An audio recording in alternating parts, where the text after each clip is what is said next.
It literally is like sightings of Bigfoot. If you look up photos, it's so bad. If you are listening to the podcast right now, I'm going to include this. You need to go and peruse the Drag Race wiki for Drag Race Sverige. And I need you to just look at literally like Bigfoot sighting photos of drag queens because you will literally think it's like a cryptid site with how blurry it is, how they're not professional at all. They're always in movement from a side profile. It's a side shot. It's like A screen grab from the episode. It's literally like it's like a blurry, Just like they're choked in on my movement drink. shot. Like Someone screen grabbed the fucking episode, but like didn't even wait for a good pause point. Just like hit screen grab whenever. it's like not even a spoiler for me to be showing you these because you don't even know who these women See are. who they are. Can't even tell. Thankfully, I have some high quality screenshots that I took while watching the episodes. So some of the looks, I actually have them screen grabbed that we can reference from my notes that I took because I looked at just one glance at the wiki and I'm like, absolutely not. Meanwhile, highest quality. Of this evil Snatch Game character that Vanity did. Woo! She looks like someone I used to work with. I was. In the craziest way. We'll get there. We'll get there. We'll get there. Okay. Oh my god. We are we ready for this season?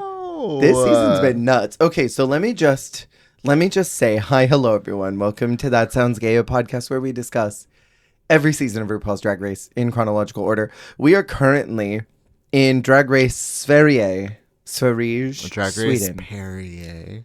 Drag Race Perrier the water. My name is Jer, and our gay sound presented by Jesse today is. Was that gay? Should we do it again? What's the gay inspiration for that? Gargling? Gargling is gay, depending on Gargling is what gay you're depending on gargling. what you're... Depends on what you're gargling. Period. The end. Next page. Next set of notes. We're talking about Drag Race Sweden. A one-shot season. This is literally like... For now. But I mean, as far as I can tell, it doesn't look like there's any plans to renew it.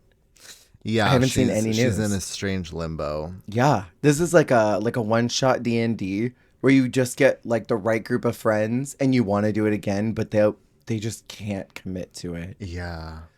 Also, I made a post about Drag Race Belgium that we were getting into it, and then I was watching it.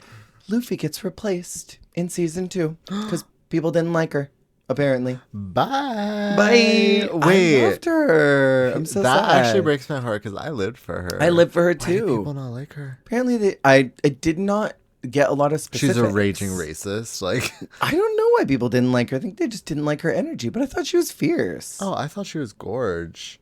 I thought she was puss. Yeah, I thought she was it. Puss. That's the worst thing about not having social media is Yeah. like being like, ooh, I like this person, and then finding out that because someone tells you that they're like actually an awful person. That was me with Lady Morgana, like 2 months ago. And I'm like standing this woman on this podcast only to make a video about it literally like 2 weeks after we had filmed episode 1 and me standing her, only to find out from all of TikTok and YouTube that she had this SA incident, only to come back here and be like, I have a horrible confession to tell you that I just learned. And I couldn't go back and edit out all my standing because it had happened weeks before. So upsetting. But as far as I know, it was already on the press. It was queued up. As far as I know, people just didn't like Luffy. But we are talking about Drag Race Sweden this week. We got the first 4 episodes of this little capsule season. Okay, so our host, I took a couple notes here, is Robert Klaus Johann Fuchs.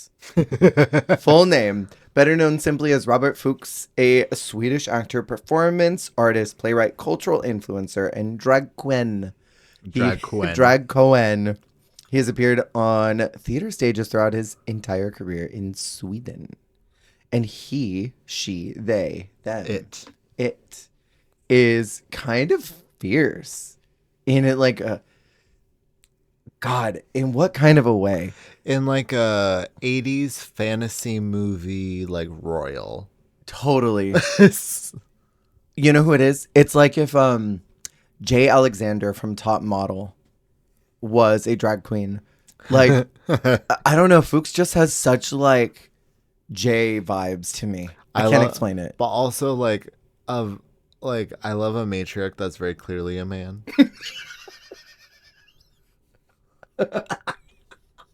Okay, so I just want your general thoughts about Drag Race Sweden, because before we started, you were turning up to the fact that we were going to get to this. You like unironically stand this season, yes? I love me some Sweden. I really do. I think this season just has a particular charm to it. Mm-hmm. It's actually I felt very similar about Belgium watching it. I was Yeah. like, it's got this certain je ne sais quoi where it's like, Who is Qua?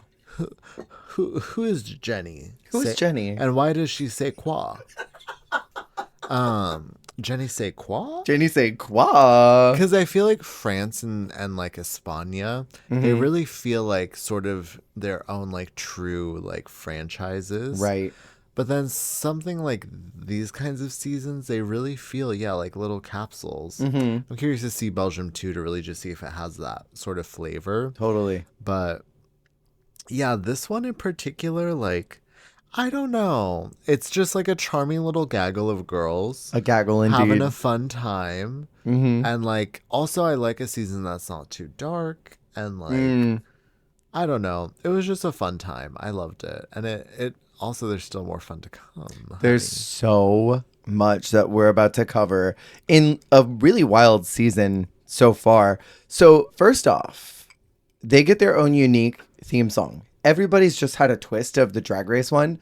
I will say my favorite, I think, across the board is Canada's Drag Race. Where it's like the drag race. Yeah. No. That one lives in my head. But this one, it's like Fuchs singing it, I think. Oh, I always skip it. I didn't even... Oh, okay. Did you watch the program with us? My favorite text from you this week was, I'm watching this in solidarity. Like, thank you. I know you've already seen it, but thank you. No, for real. But not the intro. I really wanted to perceive it again. Oh, Yeah. no. I skipped that shit. Do you know what's so funny? The only franchise I watch it without fail is España. That's so fair. I love hearing Supreme say narrate. Crash Cosmetics.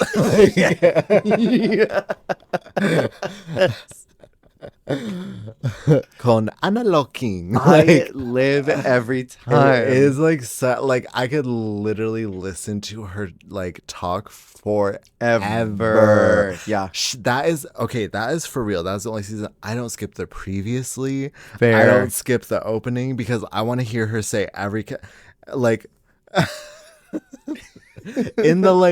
in the previously when it will say just the name of the queen España. and it's like the isolated vocal Yeah. of her just saying Estrella Samantha Valentine's, and it's like dramatic and slowed down with the black and white footage. Totally. God, Nori. Yeah, it's so good. It. I love Supreme endlessly. Okay, well, since you are watching post credits, they do they literally just show the eliminated queen. It'll be like Antonina Nutshell, Sashay Away, and that's all they show. Like that's it, and then it goes into like Sverige Drag Race, but it's like Fuchs singing it. I mean, that's fierce. Yeah, I don't know if the only ones I haven't seen so far of the Pantheon, Mexico and Germany. Are there any that I have never seen before that I'm missing? Brazil? Oh, and Brazil. I don't know if the three of them have unique songs. I don't remember Germany. Well, You don't watch skipped them, it. so- Yeah, I've never seen it. We'll What show never is know. this? Yeah. Which one are we watching right now? In our bunker currently. The prize is performing at a special show. And that's a special show. I could not pronounce it. Remember when Holland, they got to perform at Milkshake Festival? That was their prize. Imagine if it's like the winner of Drag Race Sweden gets to perform at a special show. Like that's just all they say. Did you ever watch King of Drag? Ever get into it? No. That's okay. That's I'm okay. fake. Their prize was to perform at like a drag king event in Seattle.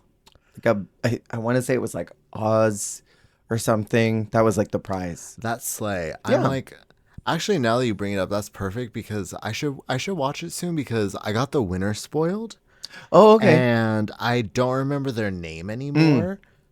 I still Good. kind of think I remember what they look like, but if I give it another couple months, I think Okay. I'll completely You'll forget. completely forget. With all the drag race we've got, you'll completely forget. I was about to blurt it out and be like, oh, so-and-so. Could you imagine? The only thing I still remember is the boy band challenge. Would you call it that? The boy band challenge is awful. It really is But terrible. I hate that that's their memory because I know they have so much more to offer. But yeah, I know. I want to watch it when I don't know who's going to win. That's so fair. So they get to perform at this special show and they get 100,000 Swedish crowns, which I didn't know that was Sweden's currency was crowns. And How gorge? What isn't that like 10K? I think I looked 10K. it up. Mm-hmm. Which I mean for the first season, Not bad. Some of them just give makeup for their first one. Did you hear, speaking again of Espana and Crash Cosmetics, do you hear Crash Cosmetics is like not a thing anymore? What do you mean? Like apparently they just like went like dark on social media, like they're gone. But like they just disappeared? That's what I read. I'll fact check this right now. We're spreading lies on the podcast again. As if they're facts. People listening this in real time go to Crash Cosmetics and is someone like, I'm still here, bitch. From what I heard, yeah, they kind of just vanished. Oh. The girls ghosted. Gone Girl. They're still they're still in charge of the prize this season. Well, they'd have to be. It was already recorded. It was in what is it called? In the can. It was in the can already. But yeah, there's also no makeup this season, which is interesting. Oh yeah, they're gone. Crash Cosmetics is gone. It's over. So then are they going to go through and post then? Yeah, like what? What's the situation now? Do they give it a pie lady edit and go through and like re-upload everything but without it? And then it's like Supreme going, and the makeup prize is Anastasia Beverly Hills. Carmen Farala is gonna come and give the rest of her Crash Cosmetics that she doesn't use. She's like, girl, I don't wear Crash Cosmetics. Do you want my leftover supply? Her and the other 4 winners will all have to pool in their makeup to give it to the current reigning. Yeah. They're going to be like, okay, we're leaving this specifically for NYX. They're going to have like a secret Santa. Yeah. A white elephant. Yeah. Oh my God. Anyway. You got blush. Our very first maxi challenge of this season is going to be a duel runway. Hometown for the first look, and the second is something called Night at the Palace, which is meant to be like a princess going to the ball inspiration. But it's something they brought, not something they make. I kind of wish it was something they made. We don't get a sewn look until episode 3. Yeah, which is quite interesting. So that's the prompt for this one. I think you and I both like a dual runway as a prompt. We like a dual runway. Do we like, though, a dual, or should I say trio, photo shoot challenge for the first episode? Not at How did you feel about that combined group challenge photo shoot? Combined group photo challenge was the most chaotic and overstimulating thing I had ever seen. On top of the fact that most of these girls like maybe don't even work with each other. But I loved some of the shade of them being like, I think it was that Admira was like, and here I am with a bunch of babies. Just so unhappy to be there. It was chaotic. It was really freaking chaotic. Chaos. It was chaos. It was chaos. And the fact that they've got this dinky little set that they're playing with. Like, what is this? What is this little canvas backdrop? It's like Midsommar meets Pearl. Yes. No, I'm as a like star. As like a high school play. And then like, it was awful. full. But I kind of lived endlessly for Fontana, just in her own universe, ignoring everything and everyone. Doing the splits. Hitting everyone with her wings. Okay, Fontana with the feathers. Antony in Nutshell drinking alcohol from her From own her boot. shoe. Soaking up all of that, like... All that foot sweat. You know how, like, dirt pills? And it's, like, the little, like... sausages of dirt that like form like when you have like dirty feet like on a dirty shoe. Yes. and it pills, you know, like a dirt pill. You know how a dirt pills, Willow Pill's daughter, dirt pill, and you get those pills that are in the shoe, and those shoes are coming out. She poured alcohol in that boot, and that alcohol swished up all those dirt pills, and she chugged it like boba. Have you ever seen those shoes that they'll have at some of the drag dinners or whatever? And they'll be like, you can get a shot in the shoe. And people will like order the shoe to get the drink. Get the shoe, baby. Get the shoe. Did we get the tea on those shoes? Yeah, no, it was chaos. I thought a 3-person photo shoot was crazy. What did you think? I hated it. I thought it was really bad. It was so awful. It really was rancid. Okay, so let's talk about these girls as they come in. First off, we have a beautiful Brazilian queen named Fontana, who's from... Hannah Fontana. She is from Brazil, and she has an expat here, which is really cool. And she talks a lot about her journey, not really feeling comfortable where she was and how much violence is against queer people, but how she felt so safe in Sweden. And I think that's a beautiful story. Yeah. What I don't think is beautiful is this entrance look. Oh? No, I don't really care too much for the armor. I love the like Brazilianness of the wings. Like that is so Brazil to me. But something about the We're Fighting Crime bodysuit, I just didn't live for with the super flat hair. I think if it had maybe been, I don't know, cut off the sides of this. I know it's found footage on the wiki, but if you had cut off the sides and then maybe made this a little bit smoother overall, it would have really lived. It's kind of giving like if a Victoria's Secret angel was a Digimon. 1000%. But her energy is great. So we'll talk about their looks and then we'll go through them. So Hometown, she's showing us Rio. I think it's very cute. It's very, I have a great body and I'm going to show it off. It's giving what Bimini was trying to do her first runway. Fully. But like glam. Yeah. I see that. Like high glam. But you know what worked me out was that ghost look for the castle. Yeah. Okay. Do you feel like everyone got like an abbreviation of spooky time? Because there were a lot of creepypasta looks in this. Not creepypasta. Creepypasta? Well, because it was what? Night in the Palace? Yeah. And a lot of them were like undead. Yeah, ghosts and stuff. So either it was a translation error or they got an abbreviation to do something a little like, ooh, yeah. A little woo, woo, woo, woo, woo, woo. She was giving me very Dragula season 1. She looks like Loris. I literally didn't want to keep comparing other queens, but Dead Ash looks like Loris. By choice. I have not consumed animal product in over 4 years. But god damn it, not today. She looks super cool. I love the structure of the shoulders. This was everything that, for those of you who are watching on YouTube, everything you're seeing is from the wiki. Every photo you see here has a blur. Everywhere you look is a blur. But for those of you who are listening, just know that this look was much cooler in motion than it was in stills. Yeah, these stills run the gambit from like found footage to like AI generated where something's slightly off. There's like a limb coming out of a pocket or like because it was like 2 photos that were spliced together to try to make it look smooth. Yeah. But yeah, I think she's great. I think both these looks tell a lot about who she is, which is that she is a young queen with a lot of ideas. And I think that we're going to see creativity coming from her, I think is what both of these show. Per. If not, maybe desiring a little bit of polish on them, but that we will see concepts. And sometimes, for me, sometimes concept is better than execution. Marg Simpson? Is that a drag name? It should be.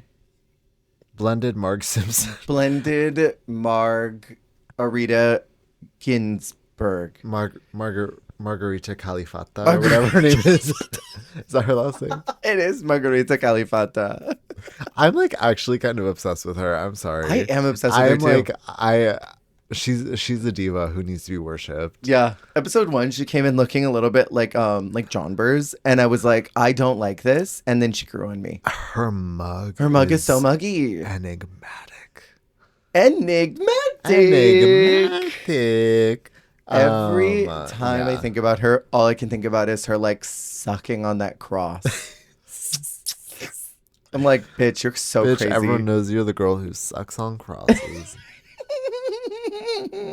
Okay, next in the workroom, we have Elektra. Just Elektra, the fourth one.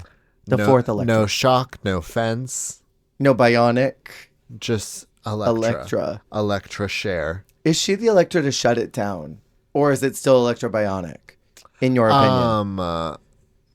To me, para me, Spooky Elektra you. me. This might be my alpha in the Elektraverse. Okay, let's go. I love this Elektra. It's so hard for me because I just love that I don't give a fuck energy of Elektra bionic. That is she is the divalicious. She is diva. the divalicious. It's just because maybe I recency bias. Totally. I need to see Elektra bionic. That's so fair. I need to access the alternate timeline when she's on Canada. Oh my god, with ISIS. When she's on Canada with ISIS versus the world. So I can see her slay. But yeah.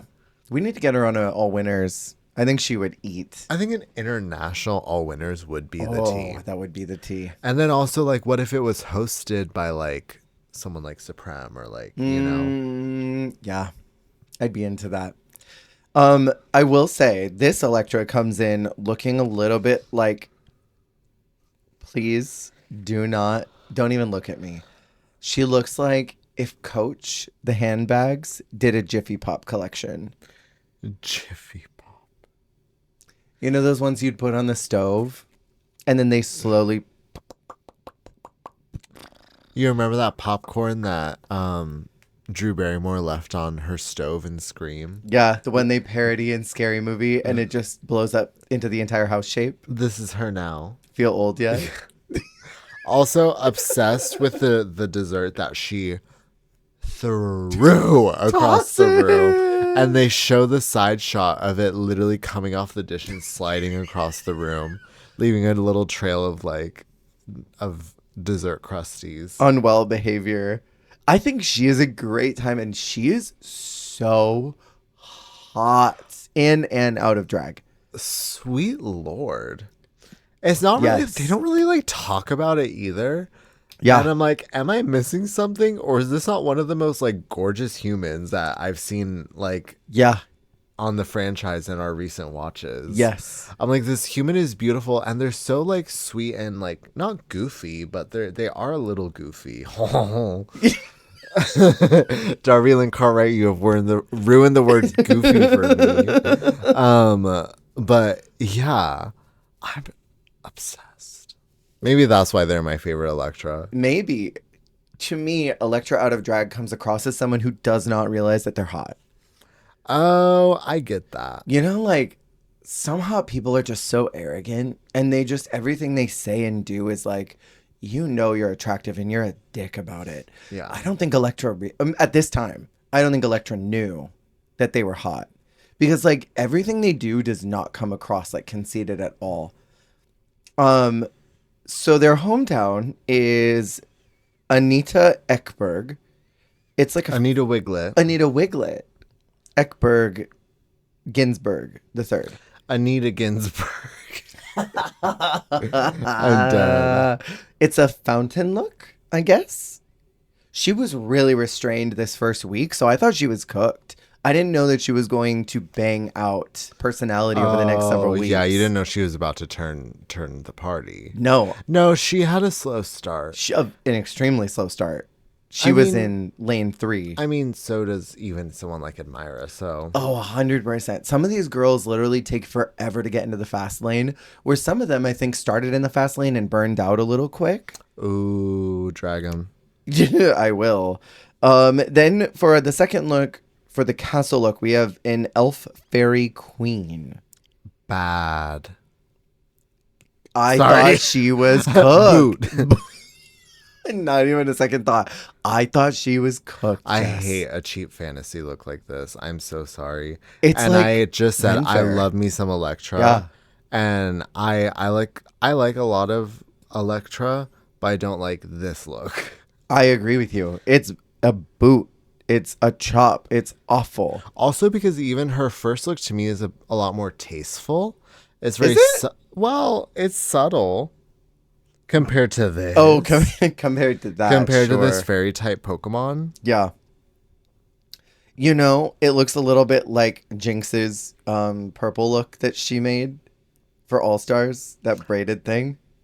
It looks a little bit like that, but in pastel. Whoa. God. Okay, let's move on to someone with stronger looks this first episode, and that's Admira Thunderpussy. What a fucking cunty name.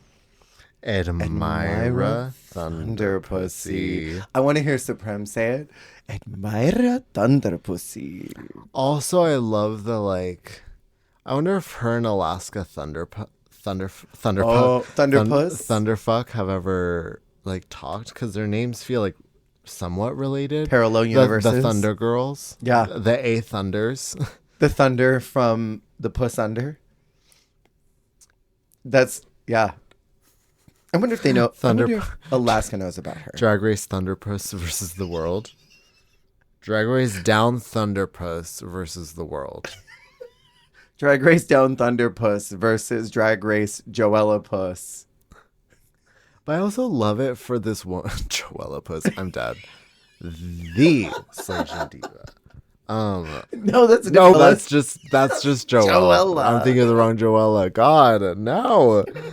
What have we done? I love her name because like Admira feels very like, I won't say matronly, but like just on its own. Admira. You'd be like, that's a 45-year-old drag queen. Almost. Yeah. It feels very authoritative. Yeah. And then Thunderpuss. Totally. It's everything. She walks in, looks around, face cracks. Damn it, my mom was right. I can't do this. That got me. I was gutturally laughing. I stopped and laughed. That doesn't happen a lot. Also funny because she's such like a juggernaut, low key, that it's like. Oh, totally. She's a hoot. And then her first confession is, my name is Adam, but the authorities call me Admira Thunderpussy. The authorities. Also, like, she's giving, like, she went to the Miss Fame school of, like, confessional. Oh, like, totally. Boy drag looks. Yeah, you yeah. know? It's very, like, intimidatingly wealthy model. Yeah. Like, turned drag queen. Like, she is that. Her pussy is full of thunder. And I live for it. Can I say, we've talked about this a lot. There are like some girls that just have energy of another season. She has distinct Holland energy to me. I cannot explain it at all. Like, she gives me a cross of like Envy Peru and Setter Jean. Like, energy wise, you know, not in looks at all. Just like her energy completely. She is so funny because she's like the perfect, like, she teeters the line of like intimidating, like professional, but then also like surprisingly down to clown. Totally. Like, she's not afraid to be goofy. Any moment you think, because of her like paint or like her like, I don't know, sort of posture, you think she'd be like, no, I'm not doing that, or like kind of like turn her brow to someone, but like she's so like down with it. Yeah. She's here to have fun, and I love nothing more than the girls who got that beat, that severe mug, but they're not afraid to be goofballs. She is a mug. She is absolutely mugged 100% of the time. Her hometown look is Stockholm. I think it's very pretty. The cherry blossoms of Kungstrad Garden Park. Oh yes, of course. Oh my god, my favorite. It is extremely elegant and pretty, and that hair is like the most beautiful evening gown hair. It's nice. It's very pretty. It's very like, I don't know. It's very nooch. It's safe for episode 1. Yes, but she looks gorgeous. Yeah. And then her second look is a guard protecting the palace. This is fun. It's so random, but I love Isn't it? Like when you think a night at the palace, I don't know if I would think, oh yes, the guard. Well, like she's literally giving like almost like a night like with a K. Yes. Like uh-huh. Which like that's fierce, I guess. Yeah. Could you imagine the category is a night at the palace and you show up in a full suit of armor? Because you misunderstood the assignment. You have the like, what's that even called? The like jousting spear? That Oh, they're the holding? javelin or whatever. Come on. Javelin. Javelin. Come on, SAT word. Is that not it? I think that is it. Javelin might be the thing you throw. I'm not sure. I don't know. It's got the spear. Well, is that not what they're holding? Or are It's they like just holding a sword? It could just be a I feel spear. like they're a spear. Whatever they're holding. Ow. You're the ow. Does someone say spear? Ow. Ow. I cannot wait to talk about that. Next we have Antonina Nutshell. Okay, you say it. You start. I will say. Say it. If she hears anything, I want her to hear this. Oh, from you. Not Fabulous drag name. Uh-huh. That is a fabulous drag name in my is. opinion. That is Antonina Nutshell. Because their boy name is Antone, right? I believe so. Antonina Nutshell. Antone in a nutshell. Yeah. That is like, that's great. I don't know, that is a fabulous drag name. Okay. Turn it off now. Antonina, pause the podcast. Skip forward. No, don't pause it. Turn it off. Find some. Listen to the bald and the beautiful. Okay, shred diva. Go to Barnes and Noble. Do not listen to this.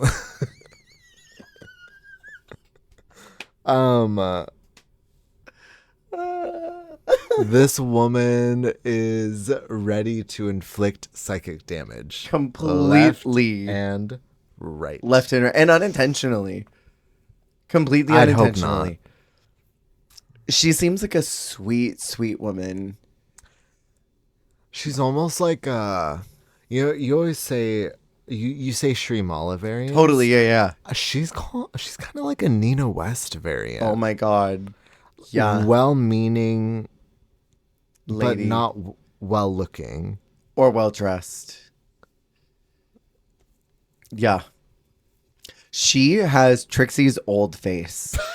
Like, this is fully, like, season 2 of vibes on this mug. Like, look at this. That is fully, like, you could put that on there and be like, hi, I'm Trixie Mattel. Well, it's almost like someone played telephone with mugs, and it was like Trixie's mug onto like a blank canvas, onto another person, onto a blank canvas, onto Antonina. They called their friend on FaceTime and were watching Trixie's makeup video while showing them how to paint. And then they painted Trixie's mug on a nutshell. Yes. And then Antonina looked at it and said, I'm Antonina Nutshell. I'm going to copy this mug. 100,000%. Her hometown look is a winter queen of Umia. And she moved that bush, and there was a flat wig jump scare. She had that bush in front of her face, and it popped out, and I was like Brenda in Scary Movie. I'm like, ah! And then that, like, it's not even an A-line dress. It's literally like she sewed 2 rectangles together and then wrapped a cape around. And her wig is so flat. How do you crimp a wig and still get that much flatness?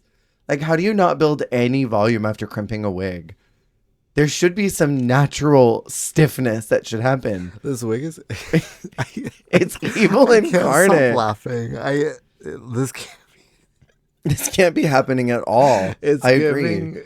Like, no, I can't. No. Should we move on? Her second look, I wrote in all caps 4-letter word. It's like, I wrote yuck. I said I wanted to move on, but I don't want to move on to this look.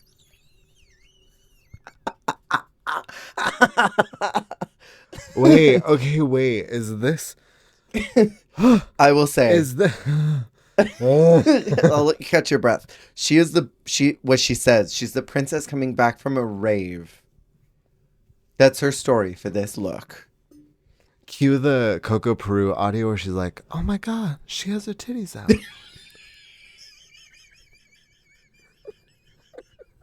Your poor mother. Oh my god, your poor mother.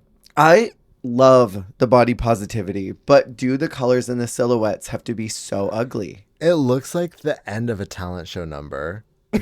They did like the pit crew striptease. just like crammed all over her. Yeah. And then like, yeah, I don't know. I hate it so much. It's all really awful. It is, yeah, the taste is, it's giving long COVID. It's giving extremely long COVID. See, I thought Electric was cooked until this woman came out. And I'm like, oh, Electra's fine. Electra's okay. Electra, you're good, girl. You're good. So let's move on to Santana Sex Machine. Can I say? Diva alert, diva alert, diva alert. Alert. Wee woo, wee woo. This is the diva.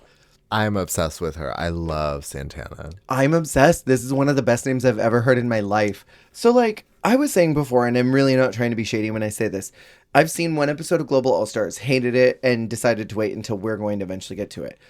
I think Vanity Vane is great, but I'm surprised of all of the girls from this cast that Vanity was chosen over someone like Santana. I would have thought that she would have been chosen for Global. She seems a little more like globally ready. Is that so hateful to say? It might be. No, I just had a brain rot. Say it. You've heard what? Santana Sex Machine and Fontana Fax Machine.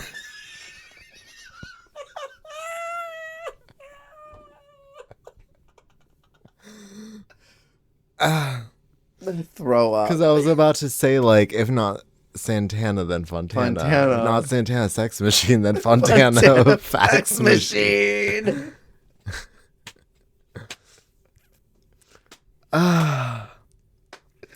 Oh no. I still adore Vanity. Miss Vane. Uh-huh. And I have a lot of love for her. Yeah. But I do want to see Santana have her moment in the sun. I would love if they did another Global. I would love to see Santana be represented. Yeah. She says that she is a mix of the 50-foot woman and a gross man. Incredible. What great branding. And you can see that in the look. Like, I 100% get that. For Hometown, she is giving all red for Lexand Delarna to represent the Dollar Horse. I think I know of the Dollar Horse from Animal Crossing. Yes? That's that little tiny horse with the white spots on it. Yes. It's like literally a 1x1. Or no, it's like a 0.5 by 0.5, is it not? On the grid, it's like small. It's muy petit. It's muy petit. Girl, you want to talk about severe? Severe. Is it Ova? The mug. I don't know if it's Ova, but the mug is severe. The mug is very severe. The look is giving me very like start your engines. It's like start your engines by way of like almost like country. Yeah. Like she looks like a Spanish country singer. But like as a doll, kind of. As a doll with the mug of like a metal singer. Yeah. It's a really interesting amalgamation of storylines, but it works somehow. Now, let's discuss the castle look. Let's discuss how she slammed her cooter directly into the stage and created fault lines, created fissures in the ground like Jumanji when the house just split down the middle. I was going to say, did she slam her coochie as hard as what happened in Belgique? When Oh my God, Mrs. Claus. That's all I remember from her last look. We Stop. just talked about this. Oh my God. Glitter, glitter, Glitter, foreskin liquor. foreskin liquor, glitter, Popper glitter, sniffer, yeah. sniffer. Like when she was slamming her coochie all over the place during the festival lip sync. Was it that kind of coochie slam? Even more Fiercer? direct. Okay. Direct, like bone to Mocha bone. plexiglass. Bone. Don't forget the mocha. bone. Okay, but she like painted her whole body gold for this look, which is super, super impressive. And what's not painted gold is covered in wax. Live fire. Live flames. Flames on the side of her face. The prophecy fulfilled. Madeline Kahn finally avenged for her prophecy. This is Madeline Shaka Khan. Woo, woo, woo, woo, woo, woo, woo. New Realness of Fortune category just dropped. Madeline Shaka Khan, and you come out in that fuck ass little bob, but then like you take it off and you've got somehow the curls underneath it, like it all just cascades out. No, it's hers clued directly into Shaka Khan on Drag Race. Up next, Shaka Khan. That has been referenced twice now. The woo woo woo woo woo woo. Because it's I feel like it's core to our lexicon at this point. It totally is. Anything said by Shaka Khan, Jessica Wilde, or Cynthia Lee Fontaine is Bible at this point. And sometimes Chi-Chi, depending on what it was. True. What did you think about this look? This is sickening to me. This is my favorite look of the night. This is one of my favorite looks, period. Well, yeah, it's also probably one of the most iconic looks of this whole season. Mm-hmm. She did her big one with this one. Yeah. She did her humongous one. She came out the gate ready. Yeah, I really thought that she should have won this week. I agree. Next in, we have Almighty Aphrodite looking a little bit like the drain cleanings. And I wrote down a 4-letter word, and that word was woof. Yikes. It's giving me very much like horror movie when they're being killed by hair or like being like strangled by their hair or something. Yeah. But like a really budget movie. I was fascinated by it all. Uh-huh. Yeah. Me as well. Okay, so like this is a baby drag queen. They've only been doing it for a year. I really want to rip them apart, but also I understand that this is very early. I have so many problems with the neckline and the no matchy. And then we've talked about the ankles before. When you wear a bodysuit, you need to find a way to blend those to your ankles. But then also the strap on the shoe. A strappy shoe that's just right below where that Putting cut the strap is. under the nude is a little insane. A little. And then there's style lines on the bust. What is the storyline? Where is she going? Yeah, all of the style lines throughout the body are very interesting. I keep accidentally clicking on the look and maximizing it, and I don't want that. And you don't want that. She says that her strength is in outfits. Where? Not too much. Okay. Okay. I'm so sorry. She does have a sweet... like, we still have 2 more looks to talk about. She has a really sweet moment with Admira. She talks about how she's like the only queen in her village and everybody knows that she's gay. And they just have this like beautiful, sweet conversation with each other. And it seems almost like Admira is like, I'm going to be your new mama. Admira's mother, yeah. I'm the only one who does drag in my subdivision.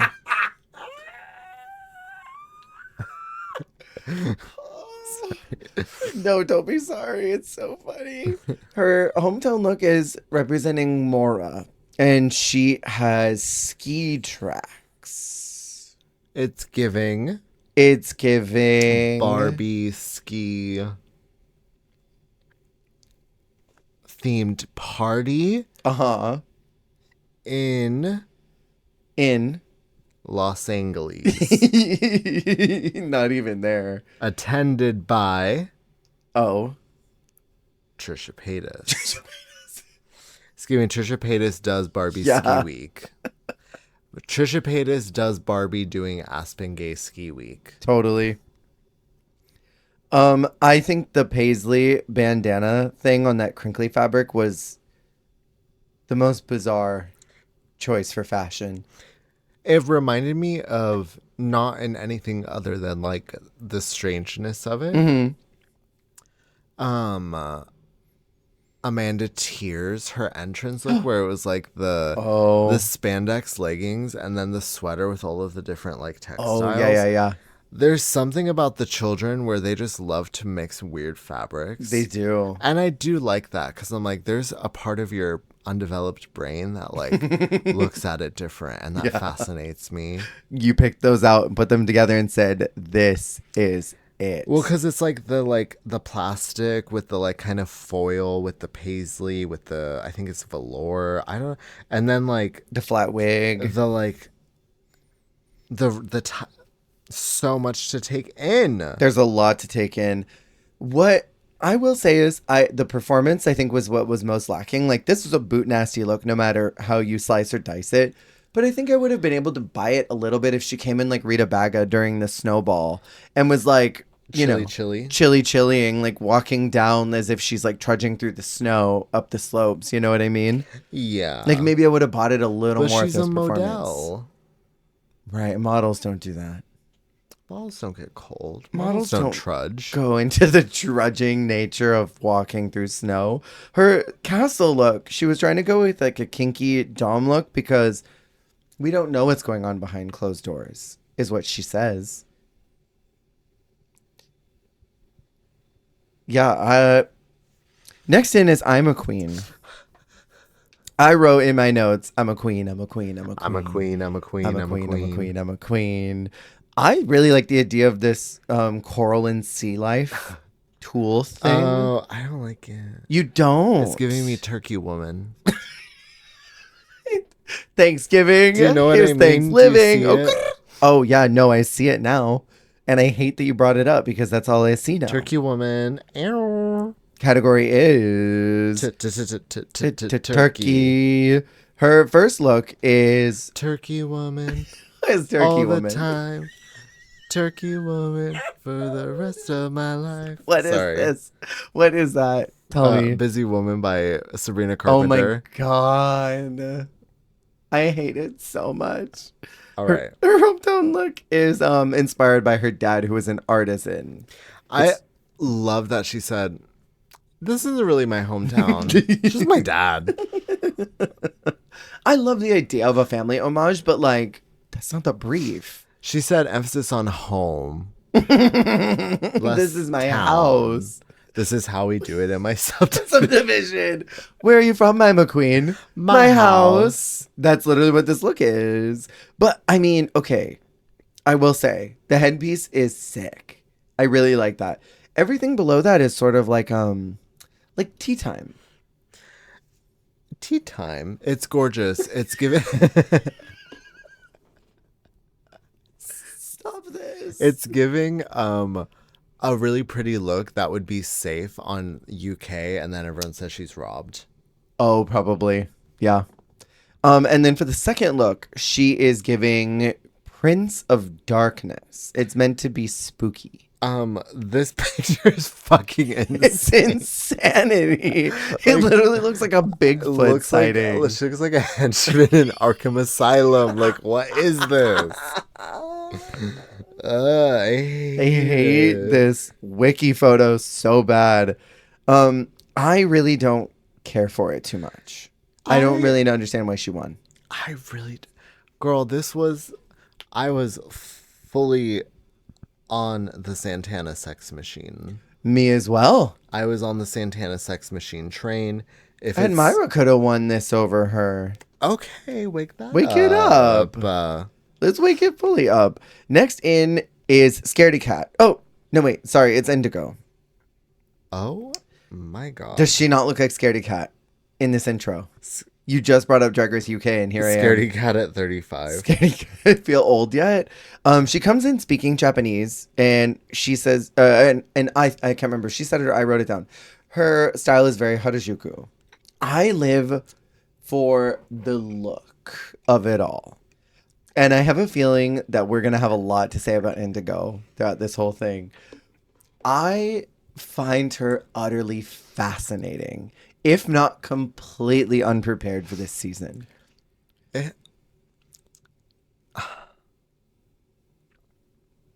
She must have spent at least an hour doing her hair like that. Totally. Every day. Mm-hmm.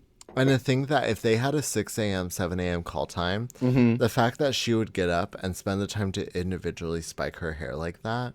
Every day in the confessionals. This is a woman who is so deep in the fantasy that she forgets what reality even is. And I love that for her. That's tea. Okay, remember how I told you, though, that Japanese drag is just different and there is not a way to talk about it? Because, like, unless you see it, you will not know why it's different. Whenever we get Drag Race Japan, it's gonna look like this. I'm upset. Do you like the entrance look? Okay, yes. I will say this is actually I will say it's probably her best look. It's such a good one. The whole season. Yeah. Is this fucking entrance look. It's so cool. It's kind of, I think, the thesis of what I'm assuming her drag intention is. A lot of her other looks kind of harp on almost like cosplay. Very much so. This feels almost stylish. Yeah, in a very Harajuku kind of a way. I'm obsessed with those boots, the way that they lace up in the front, the Kairi Kingdom Hearts skirt with the, like, almost Lolita elements to it, the way that it's layered, the corset that you can see.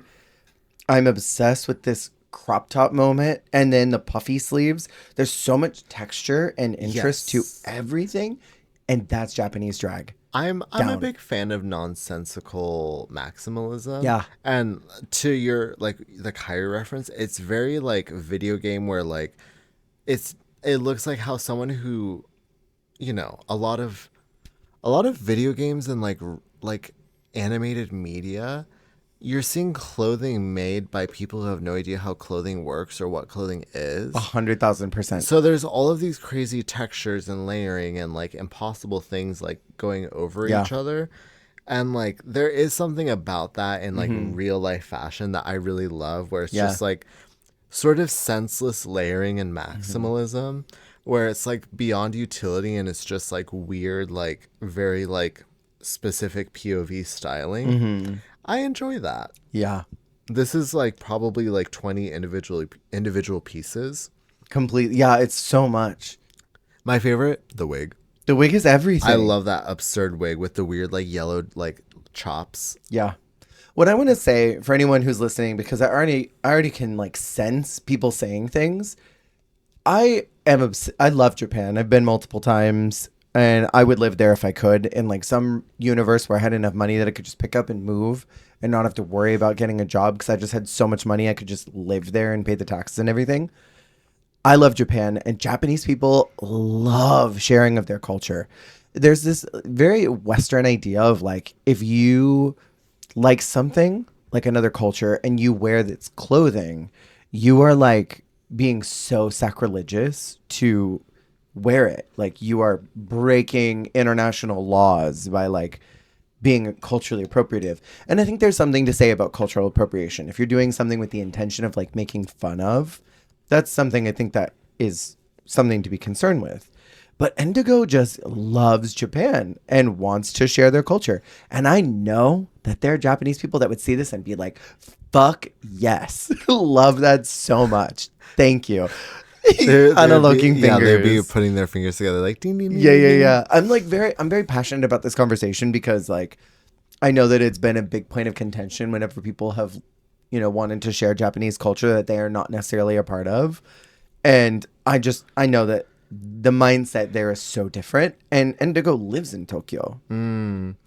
Well, that is tea. I have no horse in this race. I just seek balance in all things. Sure. And I'm about to read the dog show of everything Okay. else she wears. So Please I wanted do. to pour love into this Yeah. initial look. The first look, I think, sets up a lot of expectations that never get met. Can I also say, Yes. if RuPaul and Michelle saw her walk, they would pull out a handgun and shoot her dead. Dead right then and there. I think you're right. I think she needs a medal. I think that might be the worst runway walk / presentation. There's a lot of bad ones. Yeah. Totally. That may be the worst runway And I feel walk. bad because compared to others that are just like almost allergic to serving, and they're just like not even trying. Yeah. She is trying So hard. earnestly. And she literally looks like her entire body is at war with gravity. Like, I think Oh God. Yeah. Ova, like, can't, yeah. Okay. Top Incredible level of presentation. Top 3 worst. This is the pantheon of them. Oh, okay. Gothy in season 1. Oh. Jimbo in season 1. And Indigo. That's the pantheon. I feel like Kim got better as the season went because like otherwise she would be up there. But I think Gothy was worse. Gothy with like her stomp, stomp, stomp. Well, because there's roar. different levels. Because Gothy is kind of like, you know, the young, scared, like, can't commit. Can't do anything. Indigo is trying, but like allergic to serving. And then Jimbo is like uncoordinated clown. Do you remember when she put her hands on her hips and was walking and swishing them? Anyway, let's talk about this cyber geisha. Okay. I'm ready to hear your thoughts.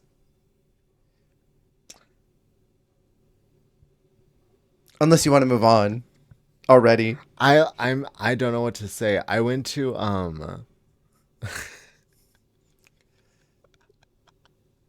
I went to OC Japan Fair last night at the fun. at the OC Fair place. It was so fun. That sounds cool. But I saw so many 40-year-old white men in kimonos. Oh, I can imagine. And like this took me back.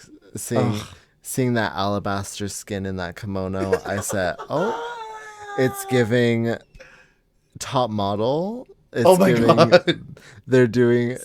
They're abroad for the last 4 episodes.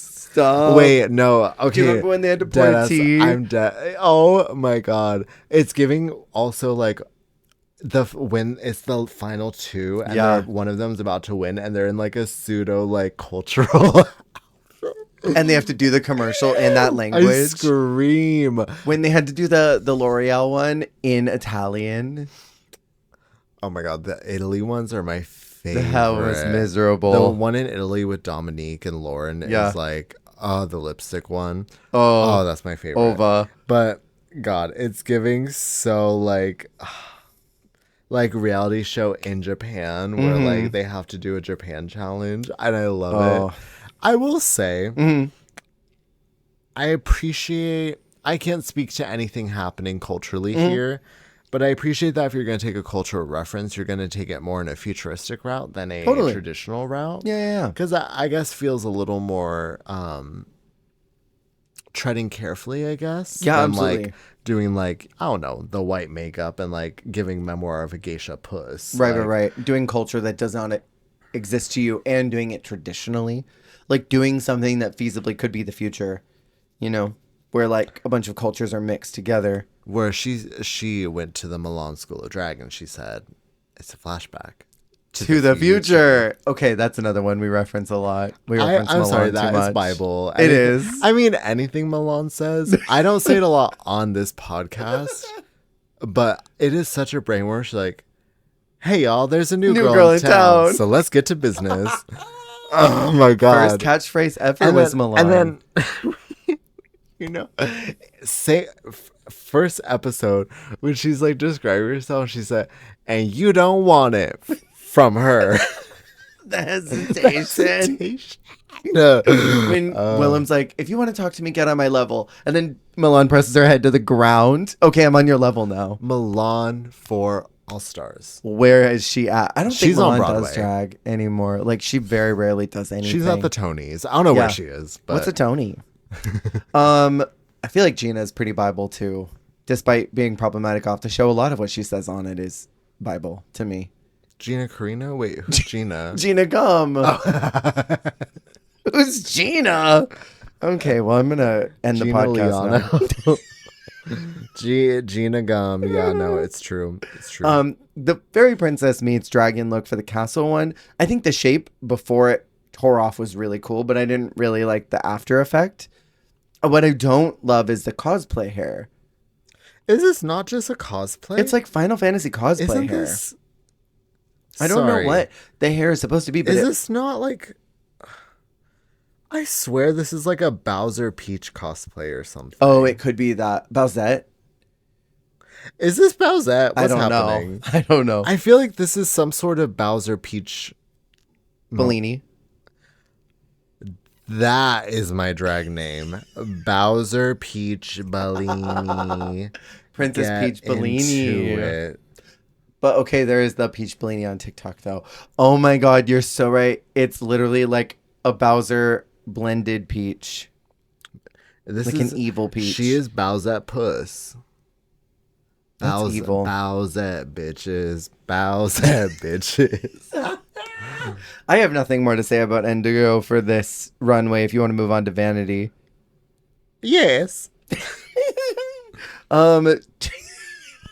Why did they have to the tune of Here Comes the Bride, like the rock version as she walked in? Literally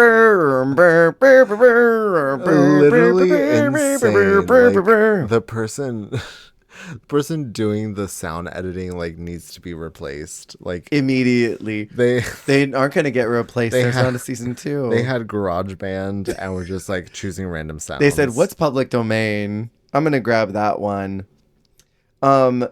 When they ask her what the inspiration for her look was, she pauses and says, my papa? She's so unserious, but she takes herself so seriously. It's camp. Love her. I can't really put into words. She only gets better as time goes on, too. Do you know how far she goes in her season? She goes like midway, right? You'll see. Okay.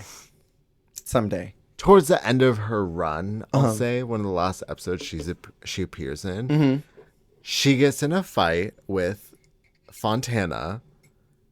And it... Wait, on this season? Or... On this season. Okay. And it is so funny to me. Well, she goes to Global, so I'm assuming she's a finalist. She just, like, her and Fontana get in a fight. And just, like, it sums up Vanity, which is so terminally unbothered and over it. Yes. It's like she was there against her will, and I love it. She's like, she has such a level of I don't give a fuck that it's like honorable. She transcends the I don't give a fuck energy. I love it. Talent show, drag is a talent. Why do I have to do like a party trick for these people? Like, she is so... Oh, God, I love her. I love her. It's totally giving. I don't care, but if I leave, my family will be murdered. Like, someone has a gun to them. She has this, like, energy of slight... It doesn't come out negatively or anything, but she seems like she is a little competitive, like she cares. Yeah. And it's not the cringe, like, ugh, I don't care, but I do. Yeah. She, like, really doesn't care, but she also is still trying. Yeah. It's fascinating. For her hometown look, it's Linkoping. The photo doesn't do it justice at all, but it's an airplane museum reference, which is apparently a very big deal there. They seem to have a lot of that, which I guess, like, if this was Palm Springs, I guess you'd, like, if your hometown was there, you'd probably also do, like, an air museum, because that's very popular out there. There's Shout a million out to all the aviation dolls. Yes. I think it's cute. I love the boots. I love the hair. Her mug is, like, one of the muggiest that's ever existed. Oh, no, she is so muggy in here. She's so mugged down. And then her second look is inspired by a ghost story, which she's a vampire. Okay, can I say this could have won You think? over Ima? Yeah, absolutely. I I'm a really queen, I'm a love this. queen, I'm I'm a a queen. I'm queen. a queen. This like Nosferatu thing, I thought it was sickening. And again, was like the abbreviation bring spooky? Nosferatu beach party. Nosferatu beach party. She went to the Nosferatu beach party. She did. And she did not look like an anglerfish. Yeah, it's sick. It's really sick. It doesn't even look like her. No, it's transformative. I love the sleekness of it. I love the sheer sparkles. Everything's... That's my new drag name. Sheer Sparkles, by the way. Sheer Sparkles, you're Jules' daughter. Exactly. I love it. I'm obsessed. And I love anytime a girl does blood on the runway. I'm so here for it. Blood on the runway. So we talked about the mini challenge, which was insane. And they get immunity for that mini challenge win. We didn't bring that up. And Electra wins that prize, which doesn't really come into play. But I wondered, is this the first season that had an immunity twist since season 5? Okay, but also, I'm sorry, immunity from a mini challenge win? The mini challenges are huge this season, though. I feel like getting immunity for a mini is crazy. Crazy work. Yeah. Crazy work. But I mean, they hinge a lot on these minis. Later they do something. Yeah, they put a lot more weight in them. Mm-hmm. Well, I mean, I think also a lot of the international seasons in general, whereas in the US, like it's almost just like nowadays the mini is just like a means to fill the time, like Totally. requirements. We don't want them to talk too much about their dead relatives, so let's give them some doofy thing in drag that they have to do.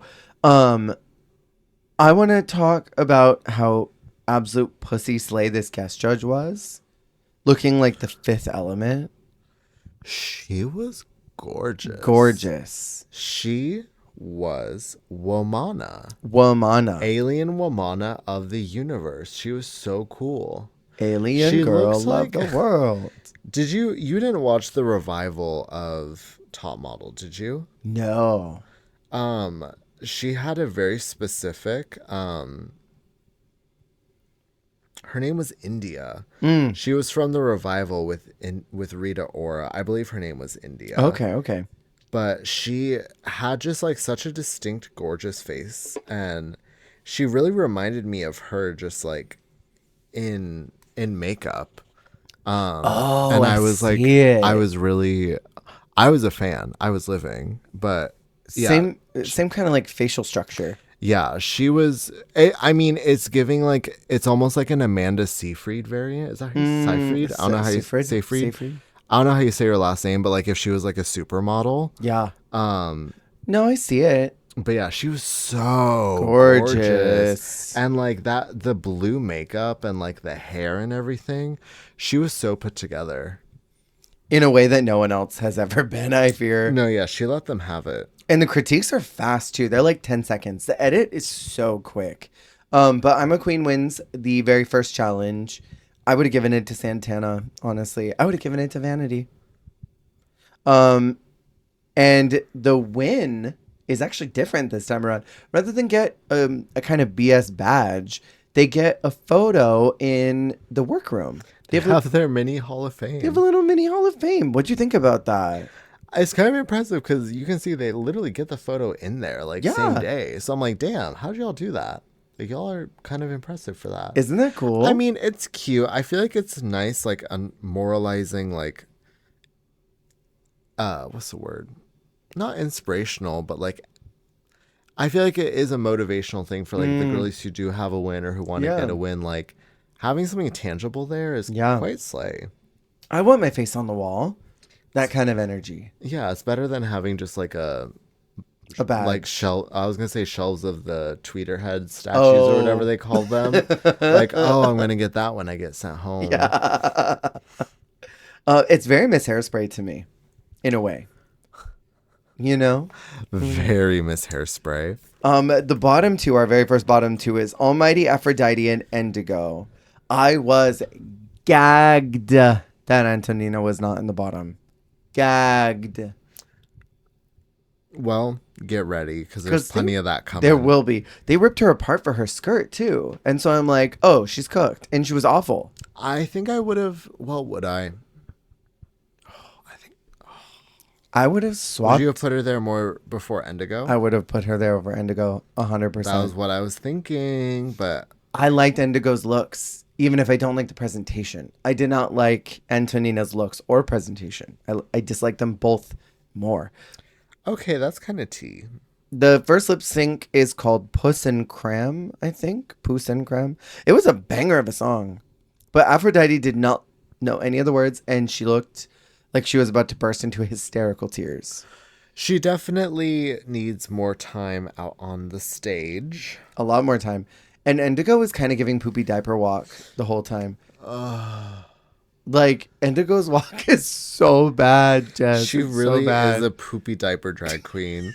From her booty, but She was obsessed with what were you obsessed with? her very dramatic, like, anime, like, falling to Oh. her knees when she gets saved. Did you clock that? Thank you so much. Falling to the ground. And like like arms in front of her, like basically like an exaggerated bow. Yeah. Like, thank you. Like, Literally. oh my gosh. I felt like I was watching a J Idol concert. Yeah. She's living the fantasy. She's fully presenting like she is the idol. I think I live though. Like, I don't know. I kind of live for the over drama. It was kind of sickening. And I wrote too, they should have both gone home. High key. That would have been what a slay way to get people talking about your season. Just start it off with a double. Open it up with a double. Be like, so they're both bottoms. Send them both home. They're both bottoms. I think it would have made the return later a little more interesting because there would have been 4 girls coming in. That is so true, actually. Because if they knew they were going to do that, they could have leaned into it. Yeah.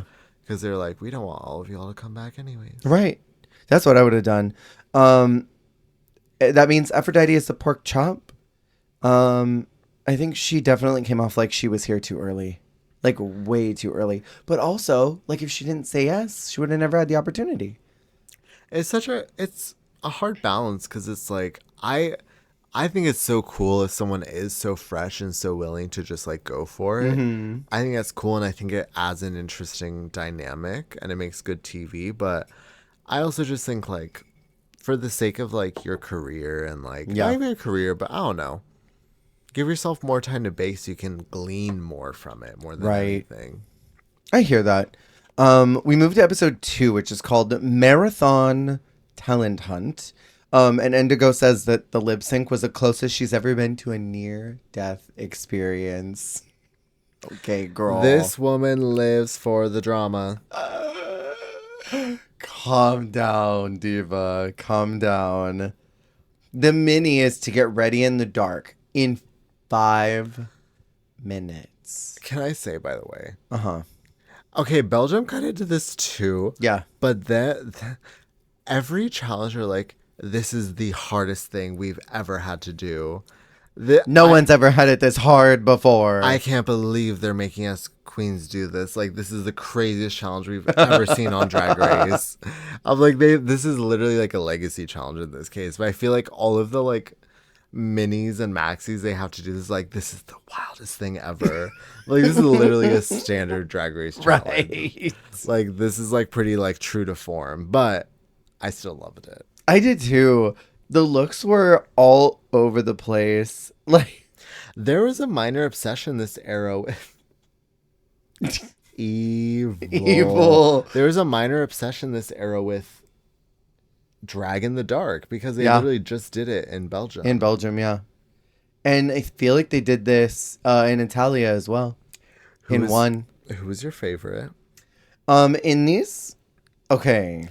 I liked the 2 extremes. I'll say mine.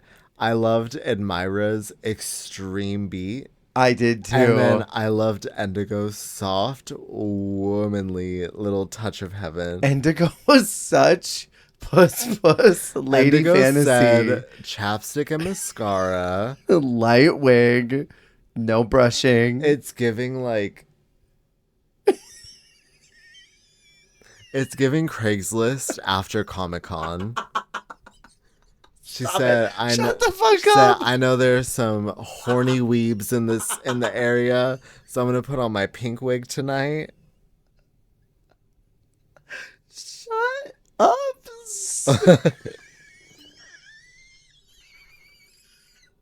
That is so specific. You're so right, though. That's CAC. Craigslist after Comic-Con. It's giving CAC. I'm obsessed with that. And I always will be. That's gonna be brain rot for me, I think. Fontana does win the challenge, but okay, so I was taking notes through all of this because I was obsessed. She compared herself to Beyonce when she was presenting. Beyonce? And then who said something about it? Was it It was Fuchs. She said, despite the blasphemy towards someone they worship, you've won the challenge. And then she says, don't compare yourself to Beyonce again. I loved that. Her wig was coming back. She clocked her. She said, "Don't you ever put yourself on the same level as Beyonce." Beyonce, sweetie, I am so sorry. Although I do have to say, I love that this is blasphemy in Sweden. Italy is quaking right now. They're like, that's not blasphemous here. Blasphemy is so much worse. The different levels of blasphemy. I also love the multicultural reach that Beyonce has. Right. She literally is everywhere. Like the fact that someone in Sweden is offended that she besmirched Beyonce's name like that. I'm like, you better stand that woman. You better. Fontana gets to choose the order since she won the mini challenge. And Santana encourages her to be strategic. And she says, smile sweetly as you stab someone in the back. Which she does later when she tells Santana that she is going... Oh, no. Who is it? Oh, yeah. Santana wanted to go first. So when she doesn't get first, Fontana just smiles right at her and tells her what position she'll be in as Santana's face cracks. Evil. Okay, so let's talk about the talent shows. And we'll try to move quickly through these because I feel like we always take so long on them. And I don't know if we need to, talk forever about these. We'll see. Yeah, we'll see. So Fontana opens the show. She does a Brazilian dance. I thought she looked beautiful. High energy dance. Energizer Bunny. It was literally giving, making their kid come out in the living room and dance for their friends. Parents, they're like, all right, dance for them. Show them what you can do. Yeah. And Coconut Mall is playing. They're like, I'll put the music on. Show them what your dance teacher showed you. Come on. Yeah. Isn't my baby talented? Look at her go. That's my baby. I liked it. Thought it was good. Thought it was really good. It was good. It was safe high. Yeah.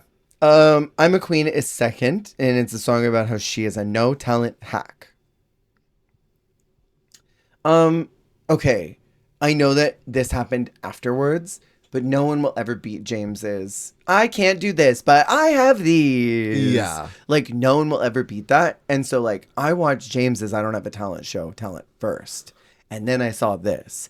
Had I seen this one first, I would have been like, oh, that's really fun. But since I perceived James first, I wasn't able to appreciate this in the same way. Is that weird? No, I get that, but also to me, this just feels like an earnestly singing, hey, I don't have a talent. Mm-hmm.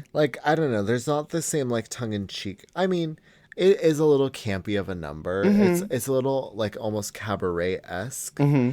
but it doesn't have the same subversion, I guess, that James's number had. Yeah, I think what really undercuts that subversion is the fact that she's literally dressed in couture. The outfit, this is gorgeous. And the talent number are not one and the same. No, they're speaking different. They're fighting crime in different cities. Wow. Indigo.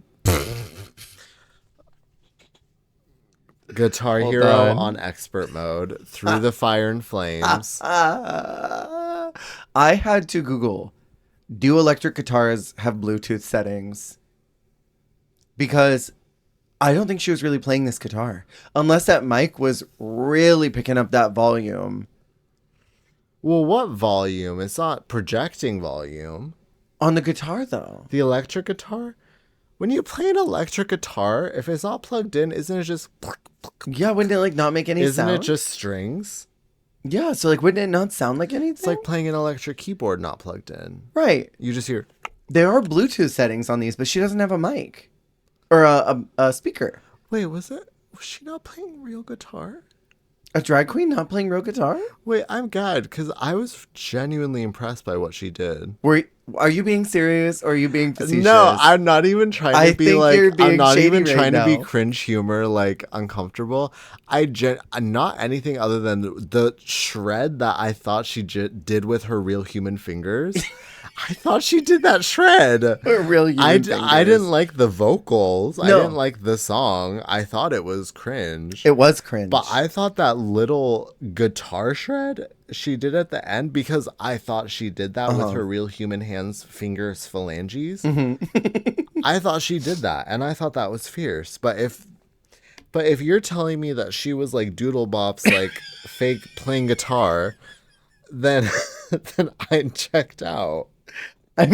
You're literally working me out so hard tonight.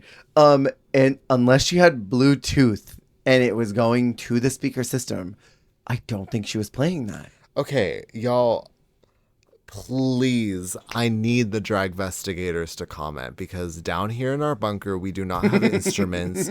We have no electric guitars underground. I do not know how it works. I read that they do have Bluetooth capability, but they need a speaker to be able to project it.